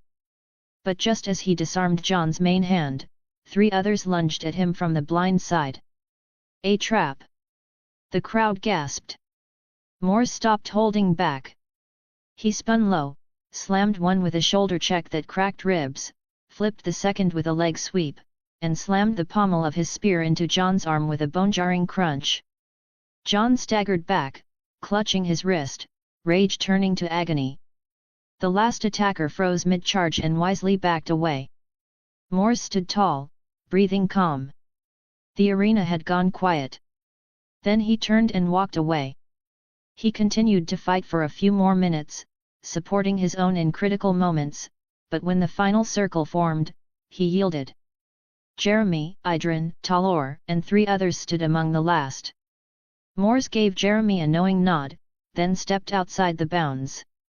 From the viewing box, Elia's eyes shimmered with pride. Doran simply crossed his arms. He could have won, Ashura said. He didn't need to, Doran answered. This wasn't about that. And from the ground, as the crowd buzzed with what they'd just witnessed, Mors simply wiped sweat from his brow and returned to his family his message made. The semi-finals awaited. Lanny Sport Day 5 of the tourney afternoon. The sun stood high over the tournament grounds, its heat tempered only by the salty breeze rolling in from the harbour. The stands were packed to bursting, lords, ladies, knights, and common folk all pressed forward in anticipation, their murmurs rising like the tide with every movement near the lists. At the front, beneath a canopy of gold and red, sat King Aerys himself, the hand of the king, Lord Tywin Lannister, seated at his right. Only 4 knights remained. 4 names that stirred whispers across the realm. Mors Martell, Rhaegar Targaryen, Arthur Dayne, Barry Stan Selmy. Semi-final I Mors Martell vs Sir Barry Stan Selmy. The moment Mors rode onto the field, the air changed. Opposite him, Sir Barry Stan Selmy waited in pristine white, his silver-plated helm reflecting the sun. Both men saluted. Horns blew. The first pass was thunder. Wood shattered on contact, both lances splintered, both knights held. The crowd roared. Second pass, another clash, with neither giving ground. Third Barry Stan struck true, but Mors adjusted mid-pass and countered with shocking precision. Another draw. The fourth and fifth tilts continued in kind technical brilliance, iron will, and unspoken respect. Neither yielded, and each tilt left the crowd breathless. Only on the sixth pass did Mors shift just slightly, allowing himself a subtle aura boost, no more than a whisper of power. It was enough. His lance struck under Barristan's shoulder, jolting him just enough to tip balance. Barry Stan held barely but yielded, raising a hand before dismounting. Mors immediately removed his helm and rode to him. He dismounted in turn and bowed deeply. Sir Barry Stan offered his hand. That, he said, breath calm but eyes alight, was the best match I've had in years. And an honor I won't forget, Mors replied. Semi-final 2 Prince Rhaegar Targaryen vs Sir Arthur Dayne. The crowd held its breath, eyes fixed on the 2 figures at either end of the lists. On one side, Prince Rhaegar Targaryen sat his steed with practiced elegance, silver hair gleaming beneath the sun, black armor polished to a mirror sheen. Every motion was deliberate, princely. Opposite him, Sir Arthur Dayne, Sword of the Morning, towered in pale silver armor. His white King's Guard cloak trailed behind him like a banner of silence. Composed. Imposing. Revered. They rode. First pass clean, textbook strikes. Lances shattered like kindling. Second closer, heavier. No clear edge. Third Arthur leaned in, his lance a spear of precision. Rhaegar reeled but held. Then came the fourth. Rhaegar adjusted. A subtle shift, unorthodox, slightly wild. Uncharacteristic. It worked. His lance struck beneath Arthur's pauldron with just enough force to stagger the White Knight's horse. Not a fall but enough. The tally favored the prince. Arthur circled back, dismounted, and approached with a lopsided grin. He gave a formal bow, then added, "You've improved, my prince. I was certain I had you." Rhaegar returned the smile, but it flickered at the edges, more polite than pleased. "You clearly held back. I've still much to learn." Arthur smirked. "Don't know what you mean." The crowd roared, the tension easing into cheers. They had their final. Prince versus prince. Sun versus dragon. The final, Mors Martell vs Rhaegar Targaryen. They rode out under a sky blazing gold. Mors studied his opponent with calm detachment. He could feel it already. Rhaegar was good. Polished. Strategic. But he wasn't better. Mors was faster. Stronger. Sharper. He could win this in a single pass. But he chose not to. Instead, he gave them a show. 2 tilts. Then 3. The 4th, he let Rhaegar land a partial blow. The 5th, he struck clean but pulled the power slightly. Only on the 6th pass did he end it. His lance struck squarely, lifting Rhaegar from his saddle and sending him into the dirt hard, but not brutal. The crowd held its breath. Rhaegar's Kingsguard began to rush forward, but Mors was faster. He was already there, dismounting, offering his hand. "My prince," Mors said, offering a firm grip. "Apologies. Are you hurt?" Rhaegar's smile was brilliant, but it cracked for a heartbeat. "Of course not," he replied. "It was a wonderful match. I look forward to a rematch in future tourneys, dear cousin." Mors smiled back. "Good. Glad to hear it." Then, without hesitation, he lifted Rhaegar's arm high into the air as if to signal joint victory. The crowd erupted. From the royal box, Doran chuckled. "Mors has learned a great deal. He handled that very well." Elia smiled, warm and proud. "Of course. He is our brother." But her eyes remained fixed on Rhaegar. The crown of the tourney. Mors stood alone before the cheering masses as his name was called. "Prince Mors Martell of Dorne, champion of the lists." The herald's voice echoed like thunder. A wreath of golden roses awaited him, to be placed upon the head of the Queen of Love and Beauty. He turned toward Elia. She met his gaze, and for a second, he prepared to step toward her. But she raised a brow, then playfully tilted her head toward Ashura, feigning offense. As if to say, "You better not mess this up." Mors exhaled, then seemed to make a decision internally and shifted course. Ashura's eyes widened. He stepped toward her, removed the wreath, and placed it gently atop her dark hair. Ashura Dane blushed. Actually blushed. The crowd roared again, but this time it was something different. Realization. Recognition. A whisper spreading through nobles and small folk alike. Something had changed. Ashura dipped into a deep, graceful curtsy, still blushing. And Mors, tall, sun-kissed, and resplendent in Martell crimson, offered his arm. The Sun of Dorne had won more than a tourney. He had announced himself. Chapter 29, Chapter XXVII, The Fire Knows Thy Name. Lanny Sport, end of tourney feast, evening. The great feast had begun. Banners of crimson and gold billowed over the keep, the sound of music and laughter spilling out from the tall archways of House Lannister's hall. Long tables groaned under the weight of roasted meats, fresh fruits, Dornish and arbor wines, and steaming loaves. Lannisters toasted loudly. Tyrells smiled tightly. River lords mingled carefully. But all eyes, sooner or later, found him. Mors Martell stood near the head table, dressed in formal Martell crimson trimmed with gold, a subtle black sun embroidered over his chest. His silver blonde hair was tied back, framing the quiet pride in his violet eyes. Doran raised his goblet with a smile. "You've done Dorne proud." Jeremy offered a nod of approval from across the table, quiet pride radiating from him like a father watching his son come into his own. But it was Ashura who reached him first, practically bouncing. "You were incredible," she said, eyes gleaming. "Come. I'm claiming the first dance. You don't get to refuse me tonight." Mors sighed but smiled softly. "Wouldn't dream of it." He turned toward the others. "I guess my biggest match begins now." Elia was already watching them both, her smile wide and warm. Alyssa, usually so composed, allowed herself a quiet grin, her eyes lingering on Mors a moment longer than she likely meant to.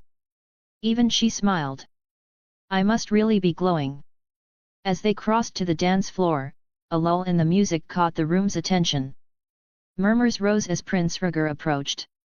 He came flanked by Sir Arthur Dane and Sir Barristan Selmy, moving with that practiced regal elegance of his, silver hair shimmering under torchlight. His expression was mild, polite, even gracious. My dear cousin Mors, Rhaegar said, extending a hand. That was a match for the ages. I offer my congratulations and my respect. Mors accepted the hand. You honor me, my prince. The match would not have been great without a great opponent. Perhaps. Rhaegar's smile did not reach his eyes. You've won more than a tourney today. You've earned the admiration of many, including my father. Arthur nodded to Ashura, then turned to Mors with a smile. Exceptionally well done, Prince Mors. The youngest knight in the realm and now a tourney champion. You're crafting quite the legend around yourself. Baristan offered a simple, well done, Prince Mors, his tone sincere though he kept inadvertently stealing glances at Ashura. Rhaegar continued, eyes sweeping toward the women. I do hope you'll visit King's Landing sometime. The court could use more honor and charm. He turned to Elia, offering a slight bow. You especially, my lady. I would be honored to host you. Elia blushed deeply, her hand fluttering at her chest. You're too kind, your grace. Ashura offered a polite smile and subtly stepped back toward Mors, their arms brushing as she resumed her place beside him. A flicker of annoyance lingered in her eyes. She hadn't appreciated the interruption. Alyssa gave a courteous nod, her expression composed, unreadable as ever. While exchanging pleasantries with Rhaegar, Mors kept his smile steady but his mind was already working. He's trying too hard, and not just with me. He's watching them too. Especially Elia. What is it you're really after, Prince? Before Rhaegar could say more, another King's Guard arrived. Sir Oswell went, clad in white plate. Prince Mors, Oswell said with a bow, His Grace requests your presence. Mors met Rhaegar's eyes one last time. If you'll excuse me. Of course, Rhaegar said smoothly, though something flickered behind the mask, something brittle. We'll speak again, tomorrow, if you're available. He didn't like being interrupted. I'll be sure to find you in the morning, my prince, Mors replied. Then he turned to Ashura and the others, offering a nod and a soft smile. If you'll excuse me, we'll finish our dance when I return. Royal Pavilion. Minutes later.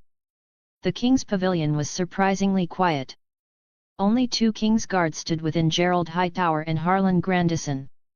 Oswell went, having escorted Mors inside, took his place by the entrance. Seated between them was the king himself. Jonothor Derry had remained in King's Landing with the Queen and the newborn Viserys. Aerys too. Though still handsome, his once vibrant gold-silver hair now streaked with grey, his beard thin and wild. His robes shimmered in black and red, but it was the intensity of his stare that truly weighed upon Mors. Mors dropped to one knee. Your Grace. Aerys raised a hand. Rise. Prince Mors. Mors obeyed, standing tall. The silence stretched. The king studied him, unblinking. The fire behind him crackled. One of the guards shifted slightly. You truly are a prince, Aerys said at last. Unfortunately, in the wrong kingdom. Who starts a conversation that way? Come. Sit, cousin. Mors hesitated, then moved to the seat before him. Thank you, your grace. I see so much of my uncle in you, Aerys murmured. But there's more. Something else in your blood. Mors remained quiet. If only you could be my heir, or the ruler of Dorne instead. Aerys gave a laugh, soft and strange. Wouldn't that unsettle a few peacocks in my court? Humph.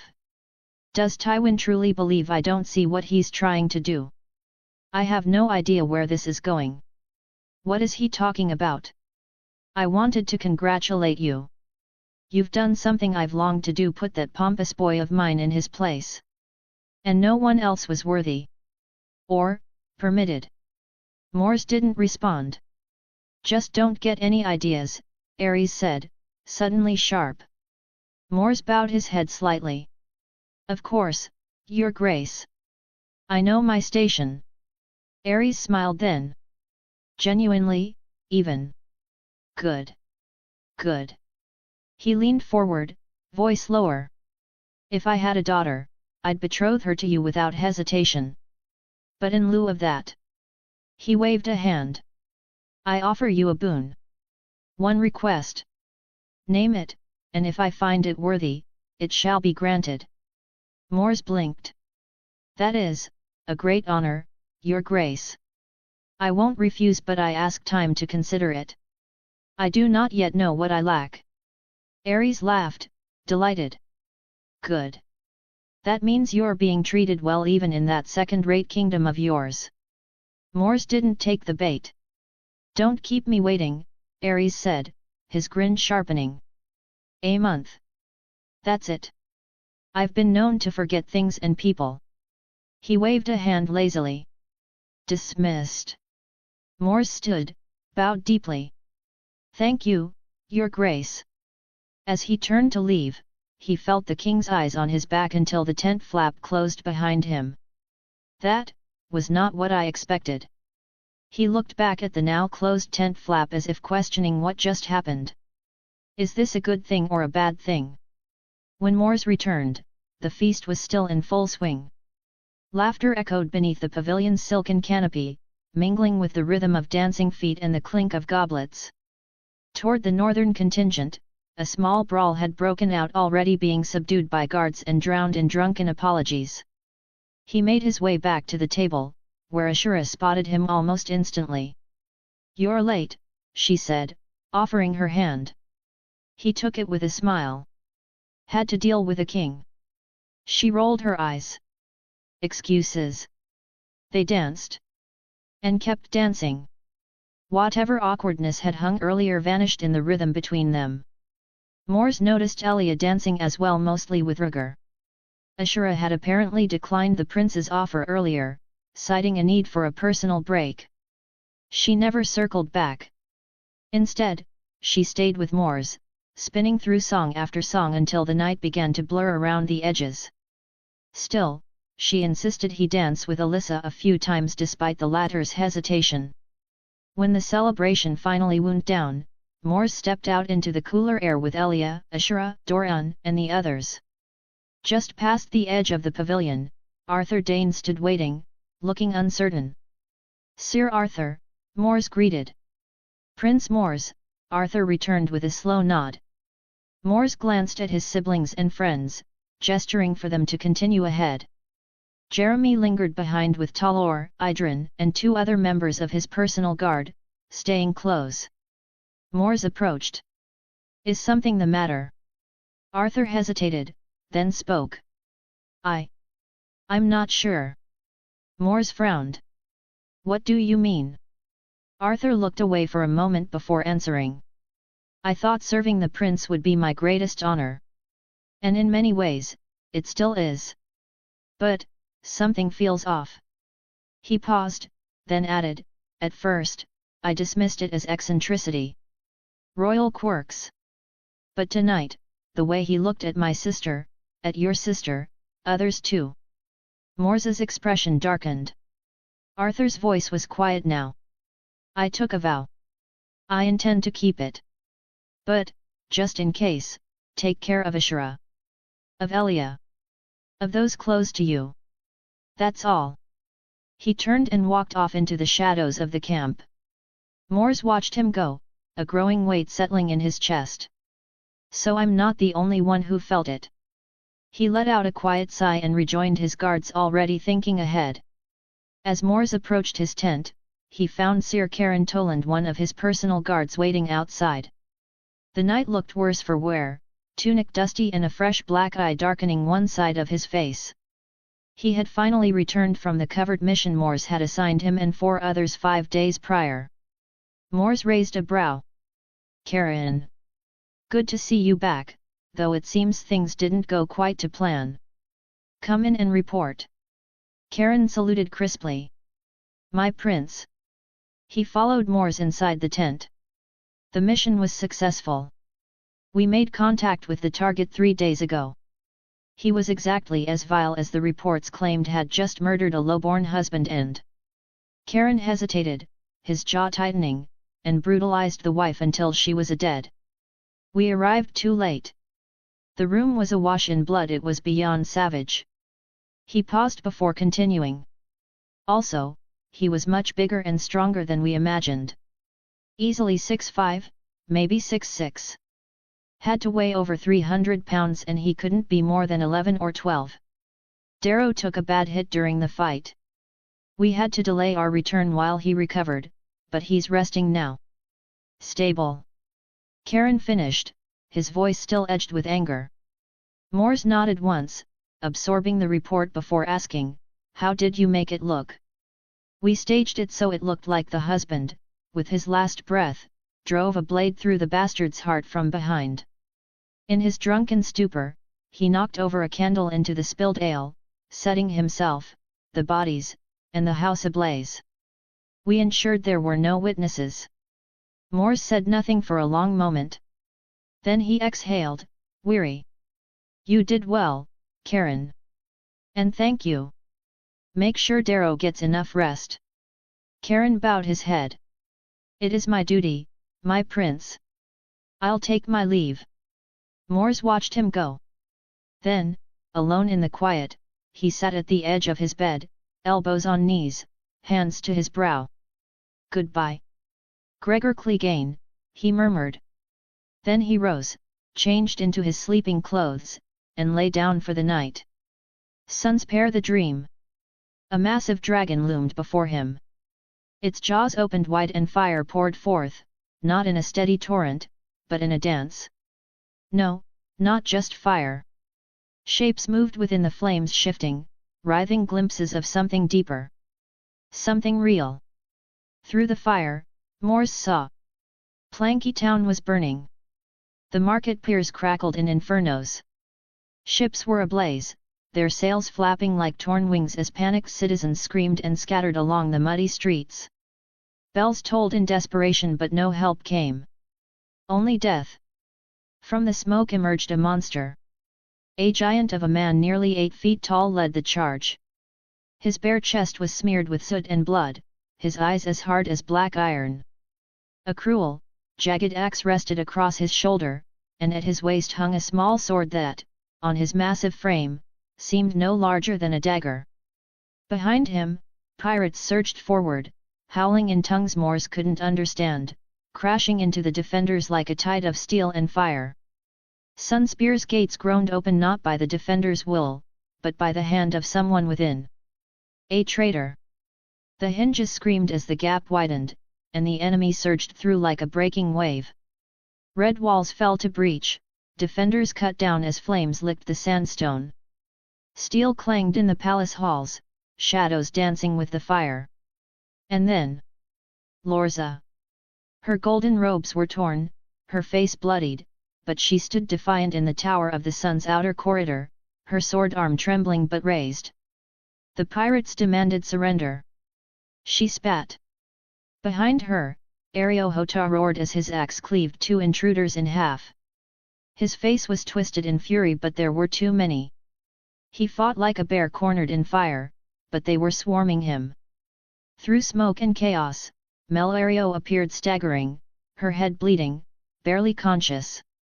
She was dragged back by a brute, her cries muffled. Her feet scraped against the stone as she reached toward Lorza, but her eyes rolled back. No. Lorza lunged only to be struck in the ribs by a mace, her sword clattering to the ground. She dropped to one knee, blood gushing from her side. Still, she raised her eyes. And through the flames she looked straight at Mors. One eye swollen shut, the other bloodshot but full of fire. Her arm trembled upward, barely rising. Her voice cracked, broken and hoarse. Mors. Everything froze. The flames surged, engulfing the vision in gold and red. Her image dissolved in fire. Lanny sport Mors's tent. Mors gasped violently. He jolted upright in his bed, drenched in cold sweat, chest heaving like he'd run leagues. His blanket was soaked, his tunic clung to him, and his hands trembled uncontrollably.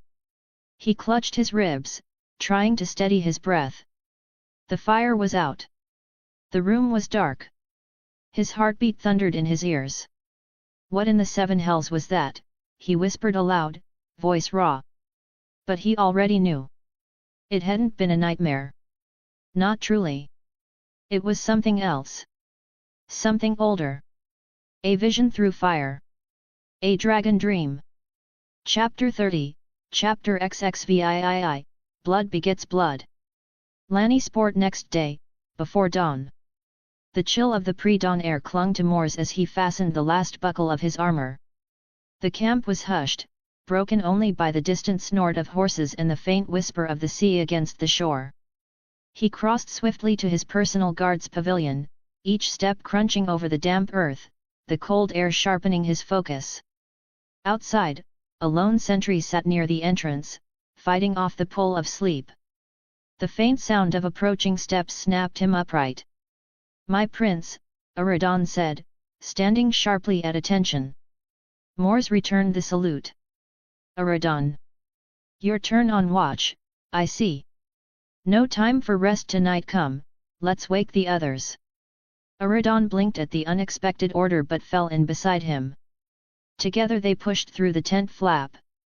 Inside, the guard slept in scattered fashion on bedrolls, leaning against crates, one snoring faintly in his chair. "Up," Mors's voice cut through the dark like steel. Jeremy stirred first, rubbing at his eyes before focusing on the armored silhouette before him. "My prince. Get the eclipse ready," Mors said, his tone brisk, leaving no room for hesitation. "Fully stocked sails and oars both. We leave at the break of dawn. I'll explain on the way." Jeremy studied him for a heartbeat, reading the urgency in his expression, then gave a single sharp nod. "Aye." Around him, the rest of the Eclipse Guard shook off sleep and began strapping on armor, gathering weapons, and packing without a single complaint. Mors didn't linger. He stepped back into the cold, heading with long strides toward Duran's tent. He made his way to Duran's tent, saluting the patrolling guards before slipping past them into the dark interior. "Doran," he called firmly, "wake up, it's urgent." Startled, Doran sat up, pulling on a robe, his expression groggy and frowning. "Mors." His voice was thick with sleep. "What's going on? Did something happen?" He glanced toward the entrance. It was still pitch black outside. "Yes," Mors said, his tone so flat and serious it cut through the haze instantly. "I just had a nightmare, but it was more than that." Doran straightened, reading the gravity in his brother's face. "More." Mors stepped closer. "Brother, I believe I saw the future. A very near future. I saw Mother killed, Melario taken by pirates, Planky Town burning to the ground, and betrayal from within our own walls." The words hung heavy in the air. Duran's eyes widened, his drowsiness gone in an instant. "This," Doran began, almost hesitant, "couldn't it just be a nightmare?" Mors shook his head. "If it was, I would have felt it. Everything in me says this was real. I think." He exhaled slowly, "I think this was a dragon dream." Doran blinked. "Like Dennis the Dreamer? From the Targaryen stories?" Mors nodded. Silence followed, thick, uneasy. Finally, Mors broke it. "I'm leaving. I'll take the eclipse with my guard. If we push hard, we can reach Sunspear in 5 days with minimal rest." Doran studied him, then gave the smallest of nods. "You're serious, and it seems you've already made your decision." "I have. I honestly don't know what to think of this, but with everything I've seen from you, if it's true, they're in grave danger." His eyes widened as another thought struck. "Most of our standing army is at Gaston Grey with the fleet, keeping the Euron Woods in check. Sunspear has never been more exposed." He fixed his gaze on Mors. "You must protect Melario and Mother. We're relying on you." Mors inclined his head. "Very well," Doran said, rubbing his brow. "I'll finish matters here and follow. I'll send ravens immediately. You're right, if we travel together, it would take twice as long. I hope you're wrong, brother, but if you're not..." His gaze darkened. The implications of this power for our house and for the realm are greater than we can yet imagine. I'll cover for your departure, but speak of this to no one who doesn't need to know. He exhaled heavily. Now go. There will be no more rest for me tonight. They clasped forearms. May the gods be with you, Mors, Dorne said. Mors nodded but said nothing, only turned toward the flap, his mind already on the tides. Mors reached the docks of Lannisport, his gaze falling on the Eclipse, his ship. A sleek, modified Myrish fast interceptor, 60 feet from bow to stern, painted entirely in matte black with subtle crimson and gold trim in Martell patterns. Its lateen sail, dyed the same deep black, caught the wind, the faint outline of a red eclipse emblazoned across it. The shallow draft hull was built for speed and stealth, its low silhouette perfect for slipping past enemy eyes. A light ballista was mounted on the bow, with javelin racks along the rails optimized for a small, disciplined crew, though capable of carrying over 20 if needed. As Mors stepped aboard, the familiar creak of the deck met him. His crew was already in motion, tightening ropes, checking arms, stowing supplies. Every man and woman here was part of the 11th Regiment of the Spears of the Sun, his Eclipse Guard. They served as his personal escort, guards, and hand-picked operatives for missions that never reached official records. Only Bedwick was absent, still at Gaston Grey with Manfrey. Darrow stood near the mast, his left arm in a sling, the price of their last covered mission. Counting himself, that left 10 ready for whatever lay ahead.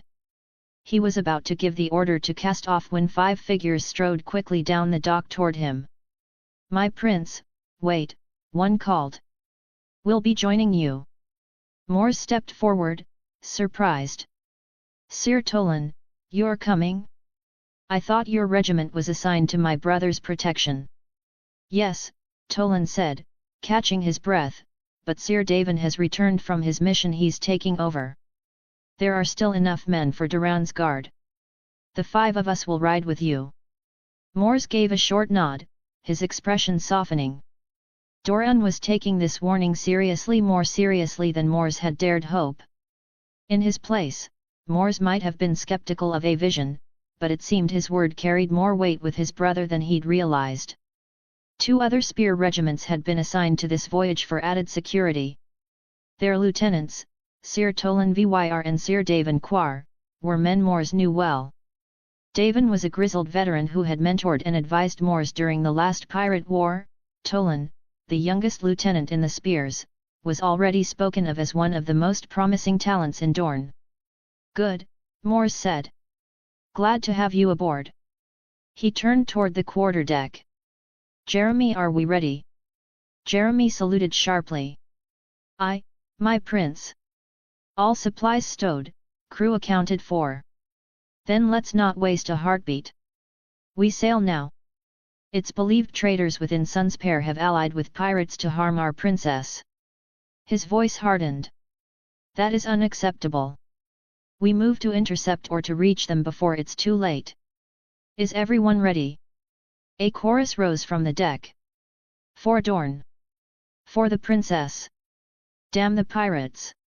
The ropes were cast off, the sail caught the wind, and the Eclipse slipped out of Lannisport, her black hull slicing through the dark waters like a shadow with purpose. 5 days later, the Eclipse cut through the waves like a shadow, her black sail snapping in the wind. They had made quick stops at the Shield Islands and the Arbor for supplies, but now the horizon ahead pulled every eye forward. "Smoke," Darrow muttered from the bow, his face tightening. "Is that?" Mors narrowed his eyes, his jaw set. "Without a doubt. Either a ship or Planky Town." His voice sharpened. "Everyone, ready arms then row. We need to get there now." "Aye," came the chorus as crew and guard alike seized the oars, driving the ship forward with quick, powerful strokes, Mors's aura subtly flowing through them, keeping fatigue at bay and their rhythm unbroken. The closer they came, the more the scene unfolded. Mors felt his stomach twist. It wasn't exactly like the dream this time. It seems Planky Town had been warned. The defenders were overwhelmed, yes, but not caught completely off guard. He saw levies fighting in the streets, townsfolk fleeing in organized clusters. The docks were chaos-burning ships, both pirate and Dornish, but the black sails and strange colors of the raiders vastly outnumbered Dorne's banners. Quickly! Mors called. Intercept the lead ship. The Eclipse swung toward a massive pirate vessel at the forefront. Fire arrows hissed from their bow, catching enemy sails in slow-burning orange bloom. The hulls drew too close until they slammed together with a bone-jarring crack. Tolan! Cover our rear! Mors barked before vaulting over the rail.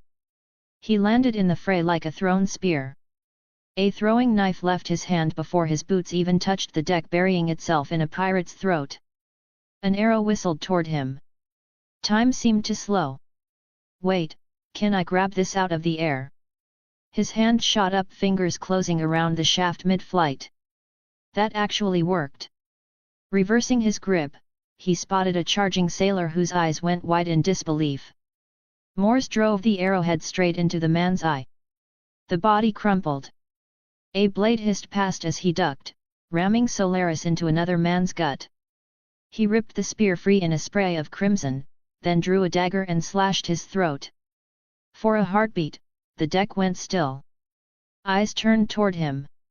Everyone's watching, perfect. Time to really frighten them. Oh, let's Gary Oldman this. Mors stood with spear in one hand, dagger in the other, head lowered. Then, slowly, he looked up. His violet eyes locked on them. They flinched. One man dropped his weapon and leapt overboard. Next. The nearest pirate didn't have time to react. Mors slashed his throat, seized the collapsing body, and used it as a springboard, vaulting high and bringing Solaris down in a brutal thrust into the neck of one of the two pirates pressing Jeremy. The man dropped instantly. An arrow thudded against the small shield strapped to Mors's back. Without looking, he flung a second knife at the bowman, shattering his grip and sending the weapon clattering to the deck. Surrounded now, he hurled Solaris like a spear into another pirate's chest. In the heartbeat before they could swarm him, his hands found a short sword and a dagger, blades flashing in a whirling storm. Speed and strength surged through him in sharp bursts, every strike snapping bone or severing tendon. 4 men fell in as many breaths. As the last collapsed, Mors sheathed the sword and dagger, retrieving Solaris in a single, fluid motion. Around him, the fighting dwindled, the Eclipse's crew mopping up the last resistance. No time to rest. Mors called. To the shore. The Eclipse disengaged, cutting toward the docks. Planky Town's defenders, ragged but unbroken, were slowly forcing the raiders back. Mors and his men became the hammer to their anvil, striking in a sudden, brutal charge that shattered the enemy morale and sent them scattering. Don't chase on me! Mors called, rallying his guard. Smoke still curled above the harbor, but movement on the horizon caught his eye. Dornish sails, cutting toward them in formation.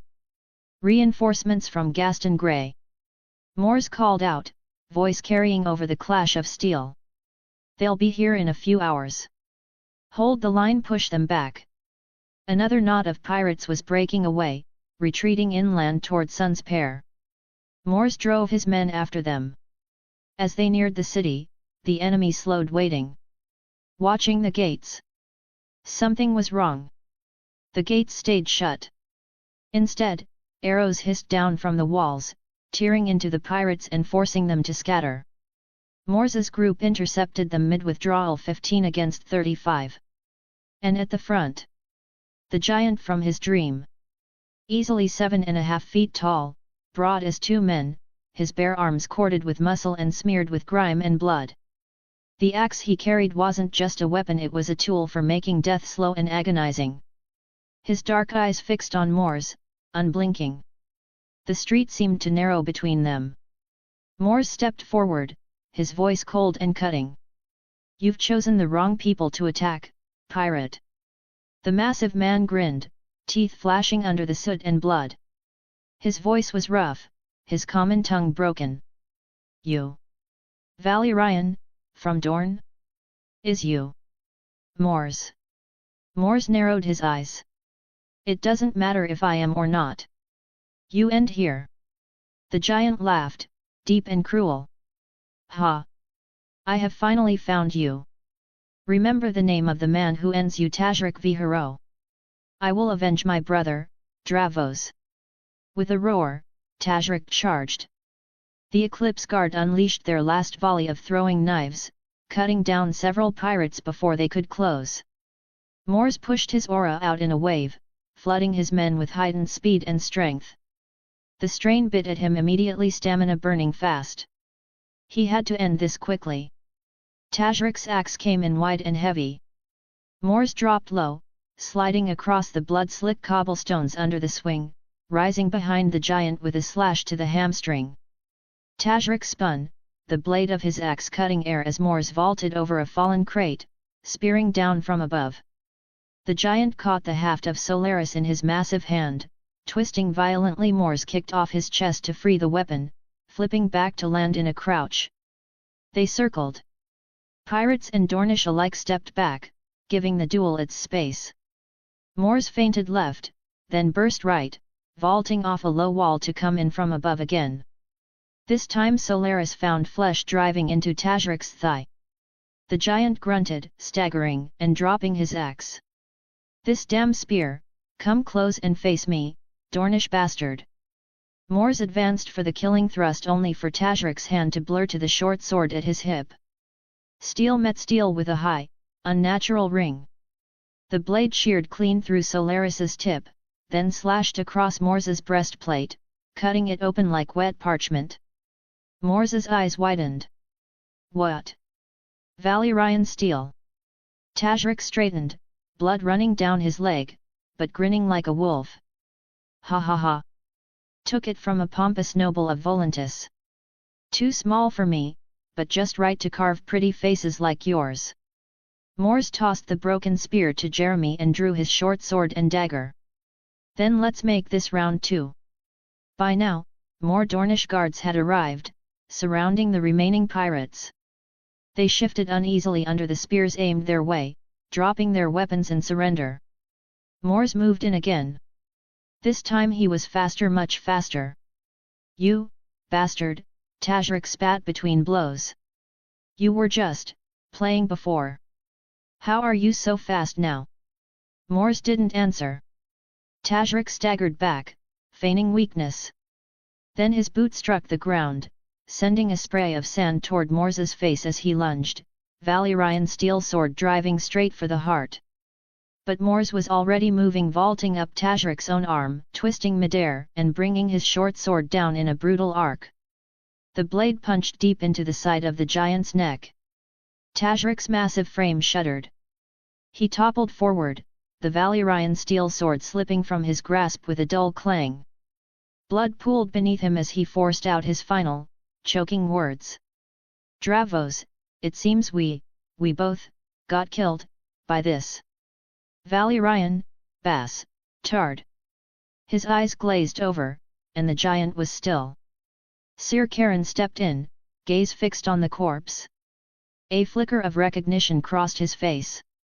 My prince, this monster looks like the captain you killed on the island where I was imprisoned during the Pirate War. 3 years ago.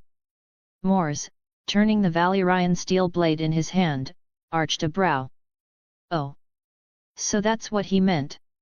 He exhaled, almost to himself. Blood begets blood. Around them, the last 15 surviving pirates were bound and dragged away. Out in the bay, Dornish warships were running down the vessels, still trying to flee. Mors wiped the blood from his face, his eyes sweeping over the battlefield. A resounding victory, he muttered, the words flat. Then his gaze turned east, toward the Stepstones Islands, deep in thought. End of Arc 2. The Tip of the Spear. Chapter 31, Interlude, The Sun's Burden. Sun's pair Lorza Solar, late 273 AC. POV I Lorza Martell. The afternoon light spilled into Lorza Martell's solar, warm and golden, glinting off the sea beyond the window. She sat in her cushioned chair, hands loosely wrapped around a cup of tea, watching the distant horizon. Beside her, Elia sat quietly, a book resting in her lap, though her gaze often drifted to her mother's face rather than the page. Across the room, Dornish was finishing orders to the last of the commanders, his voice calm but firm as he detailed the arrangements for Dorne's defences. The plans were meticulous enough to hold the marches and coasts while Mors Martell led the fleet and army into battle, and while Mors's strike group including Auraborne, Manfredi, and Sir Jeremy Norwich slipped into the stepstones to assault an island where captives were rumoured to be held. When the final commander departed, the room grew quieter. Only Dornish, Melario, Elia, and Lorza remained, with Ario Hota and a few trusted guards standing sentinel by the door. Lorza spoke first, her voice low but edged with worry. "We shouldn't have agreed to let them go. They are still children, Dornish. How can we let children fight our wars?" Dornish exhaled slowly, the sound more weary than frustrated. This was not the first time she had raised the concern. His gaze flicked to Elia, then to Melario, who rose from her seat and moved to Lorza's side.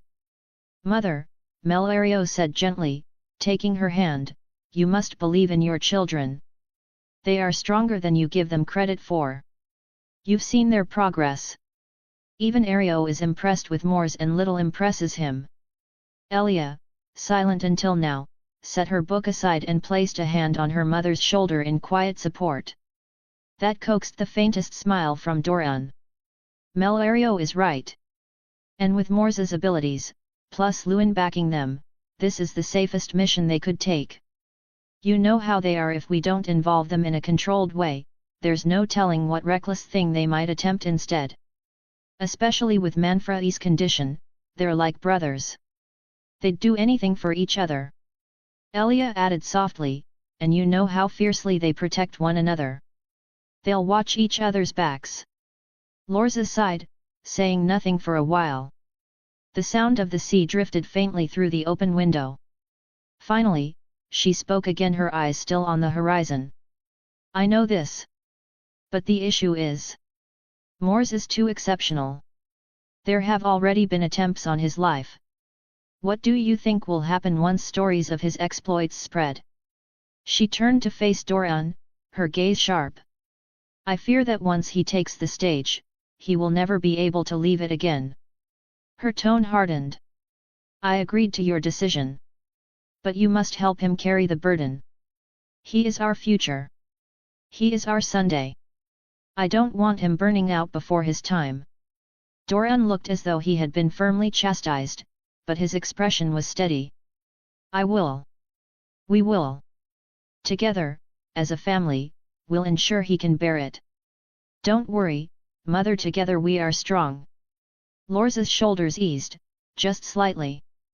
"Good." She turned back to the window, her reflection faint in the glass. The tea had cooled in her hands, but she drank it anyway, her eyes still fixed on the sunlit sea. Sun's pair, Duran Solar, early 275 AC. POV 2 Mors Martell. The afternoon sun bled through the shutters, casting long bars of light across Mors Martell's desk. Stacks of parchment sat in front of him, petitions, reports, and letters, each one a reminder of the knots tightening around Dorne. He read in silence for a time, then pushed back from the desk with a sigh, rubbing his brow. Fatigue sat heavy behind his eyes, matched only by the weight of the decisions before him. House Martell had been relentless both in their open accusations and their quiet strikes since Oberyn's supposed killing of Lord Edgar Martell and the equally false charge of raping Sorella.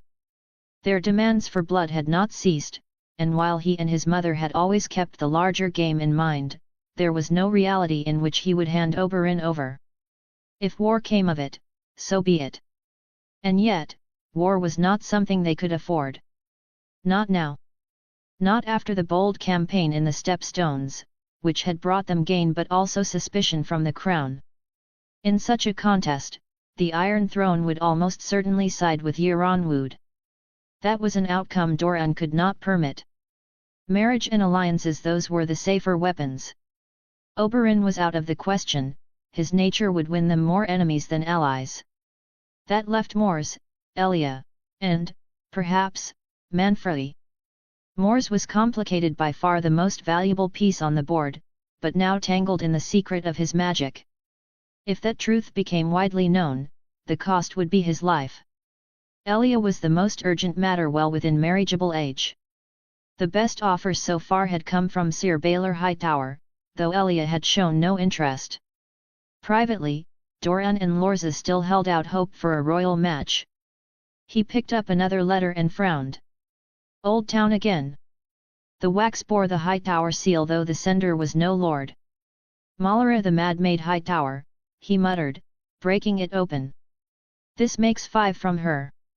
3 proposing marriage to Mors, 1 offering to serve as his maid, and now. He stopped, blinking at the words. To be used as a stool by Mors.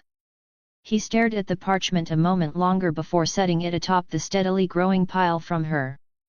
With a slow exhale, he pressed his fingers to his temples. What in the 7 hells is wrong with this woman? He was still shaking his head when a knock sounded at the door. Come in, he called.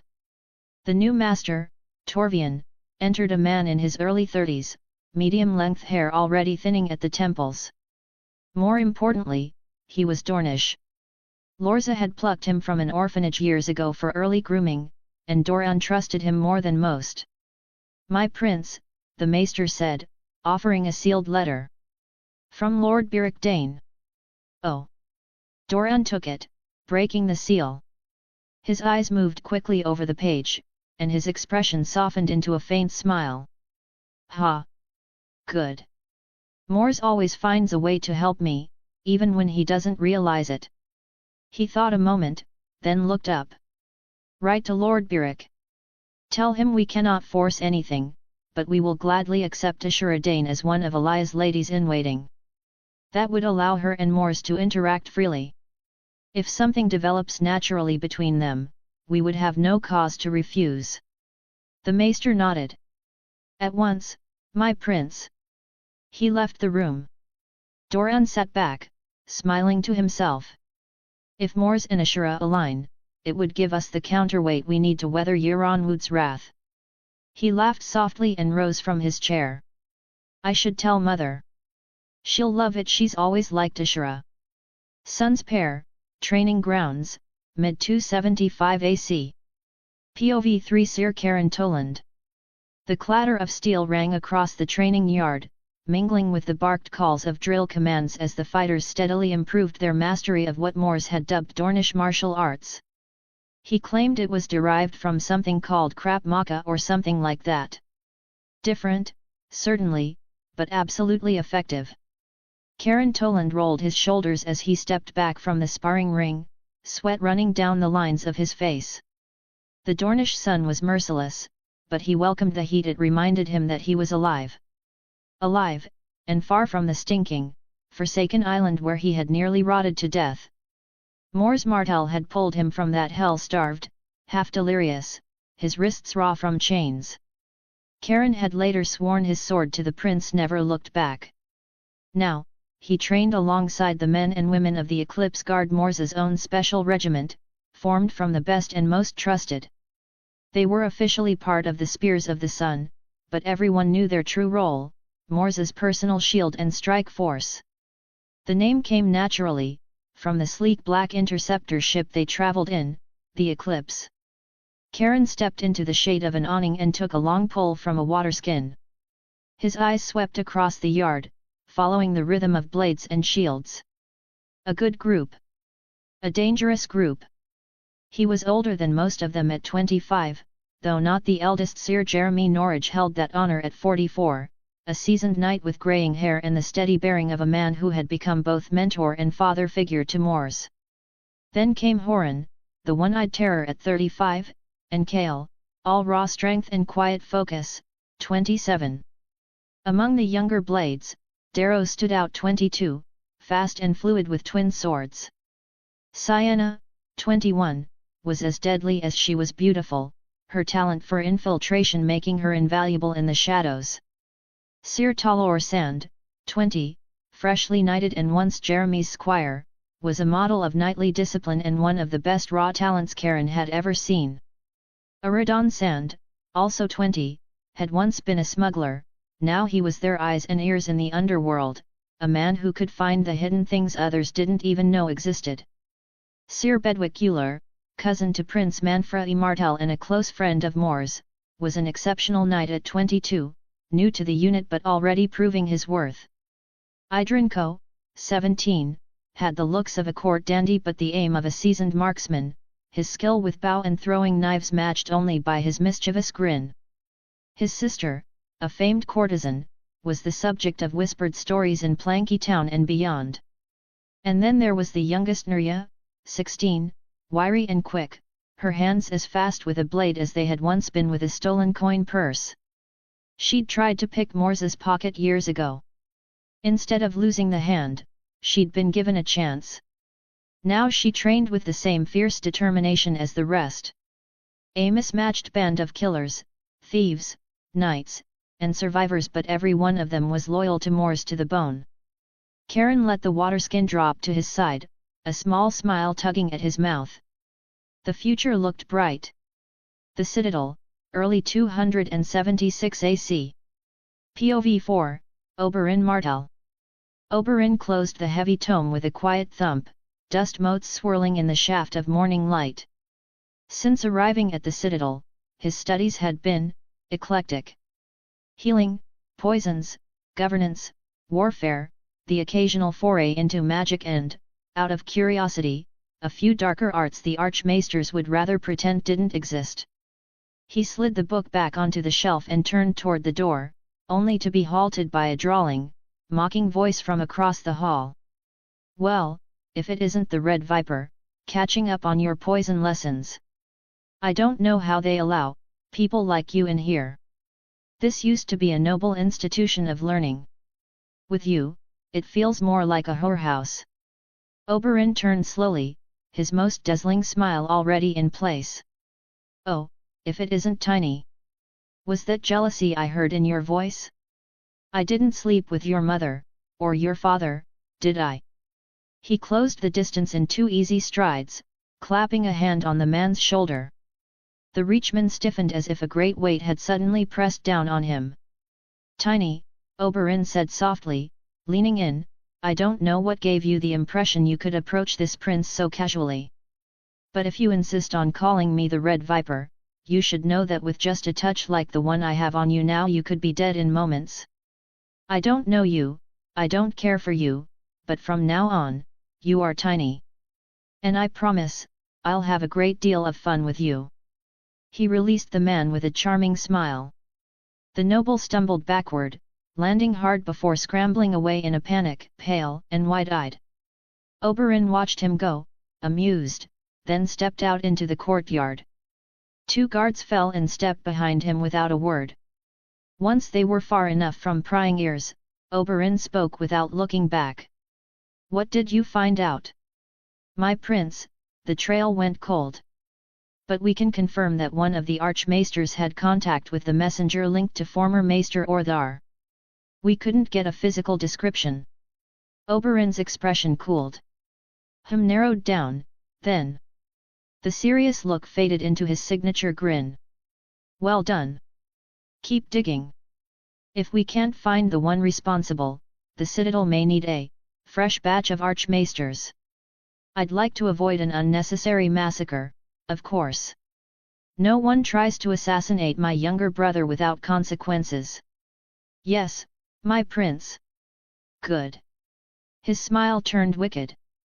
"Now, I believe that tomboy courtesan from the other day is expecting me and she's far too much fun to neglect." Lanny Sport Tourney Grounds, early 276 AC. POVV, Cersei Lannister. The stands roared as the 2 great destriers thundered down the list. Cersei Lannister leaned forward in her seat, golden hair catching the sunlight, her green eyes fixed on the final tilt between Prince Mors Martell and Prince Rhaegar Targaryen. 2 princes, 2 visions of nobility bearing down upon each other like figures from a song. Rhaegar, all silver hair and solemn grace, his presence regal and untouchable. Mors, taller, broader, his long platinum hair tied back in a warrior's tail, his very posture radiating command. Even from here, she could feel it, that overwhelming presence that seemed to make every other man seem lesser. Rhaegar had played his harp for her on the first day of the tourney. She knew it had been for her. How could it not be? She was to be his queen. It was a shame about Mors, really. She still remembered the smile he had given her when he visited Lannisport 3 years ago, during that courtship tour. He had wanted her, she was sure of it. But father had rejected the match. Pity. She would have made a fine princess of Dorne. At least she would be queen instead. Perhaps she should speak to that which she had heard whispers about in the hills beyond the city. It would be wise to know what the future held, what she must prepare for. Her thoughts broke as the clash came, lances splintering with a thunderous crack. Gasps swept through the stands as Rhaegar was unhorsed, his black armor flashing as he struck the sand. Mors wheeled his destrier about, dismounted in one smooth motion, and offered his cousin a hand. Together, they walked to the center of the lists, Mors raising Rhaegar's hand as well as his own. A shared triumph. Cersei's breath caught. Such nobility! Such command!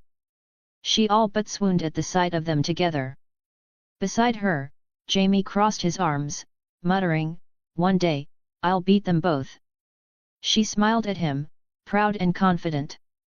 It might be difficult, but if anyone can do it, it's a Lion of the Rock.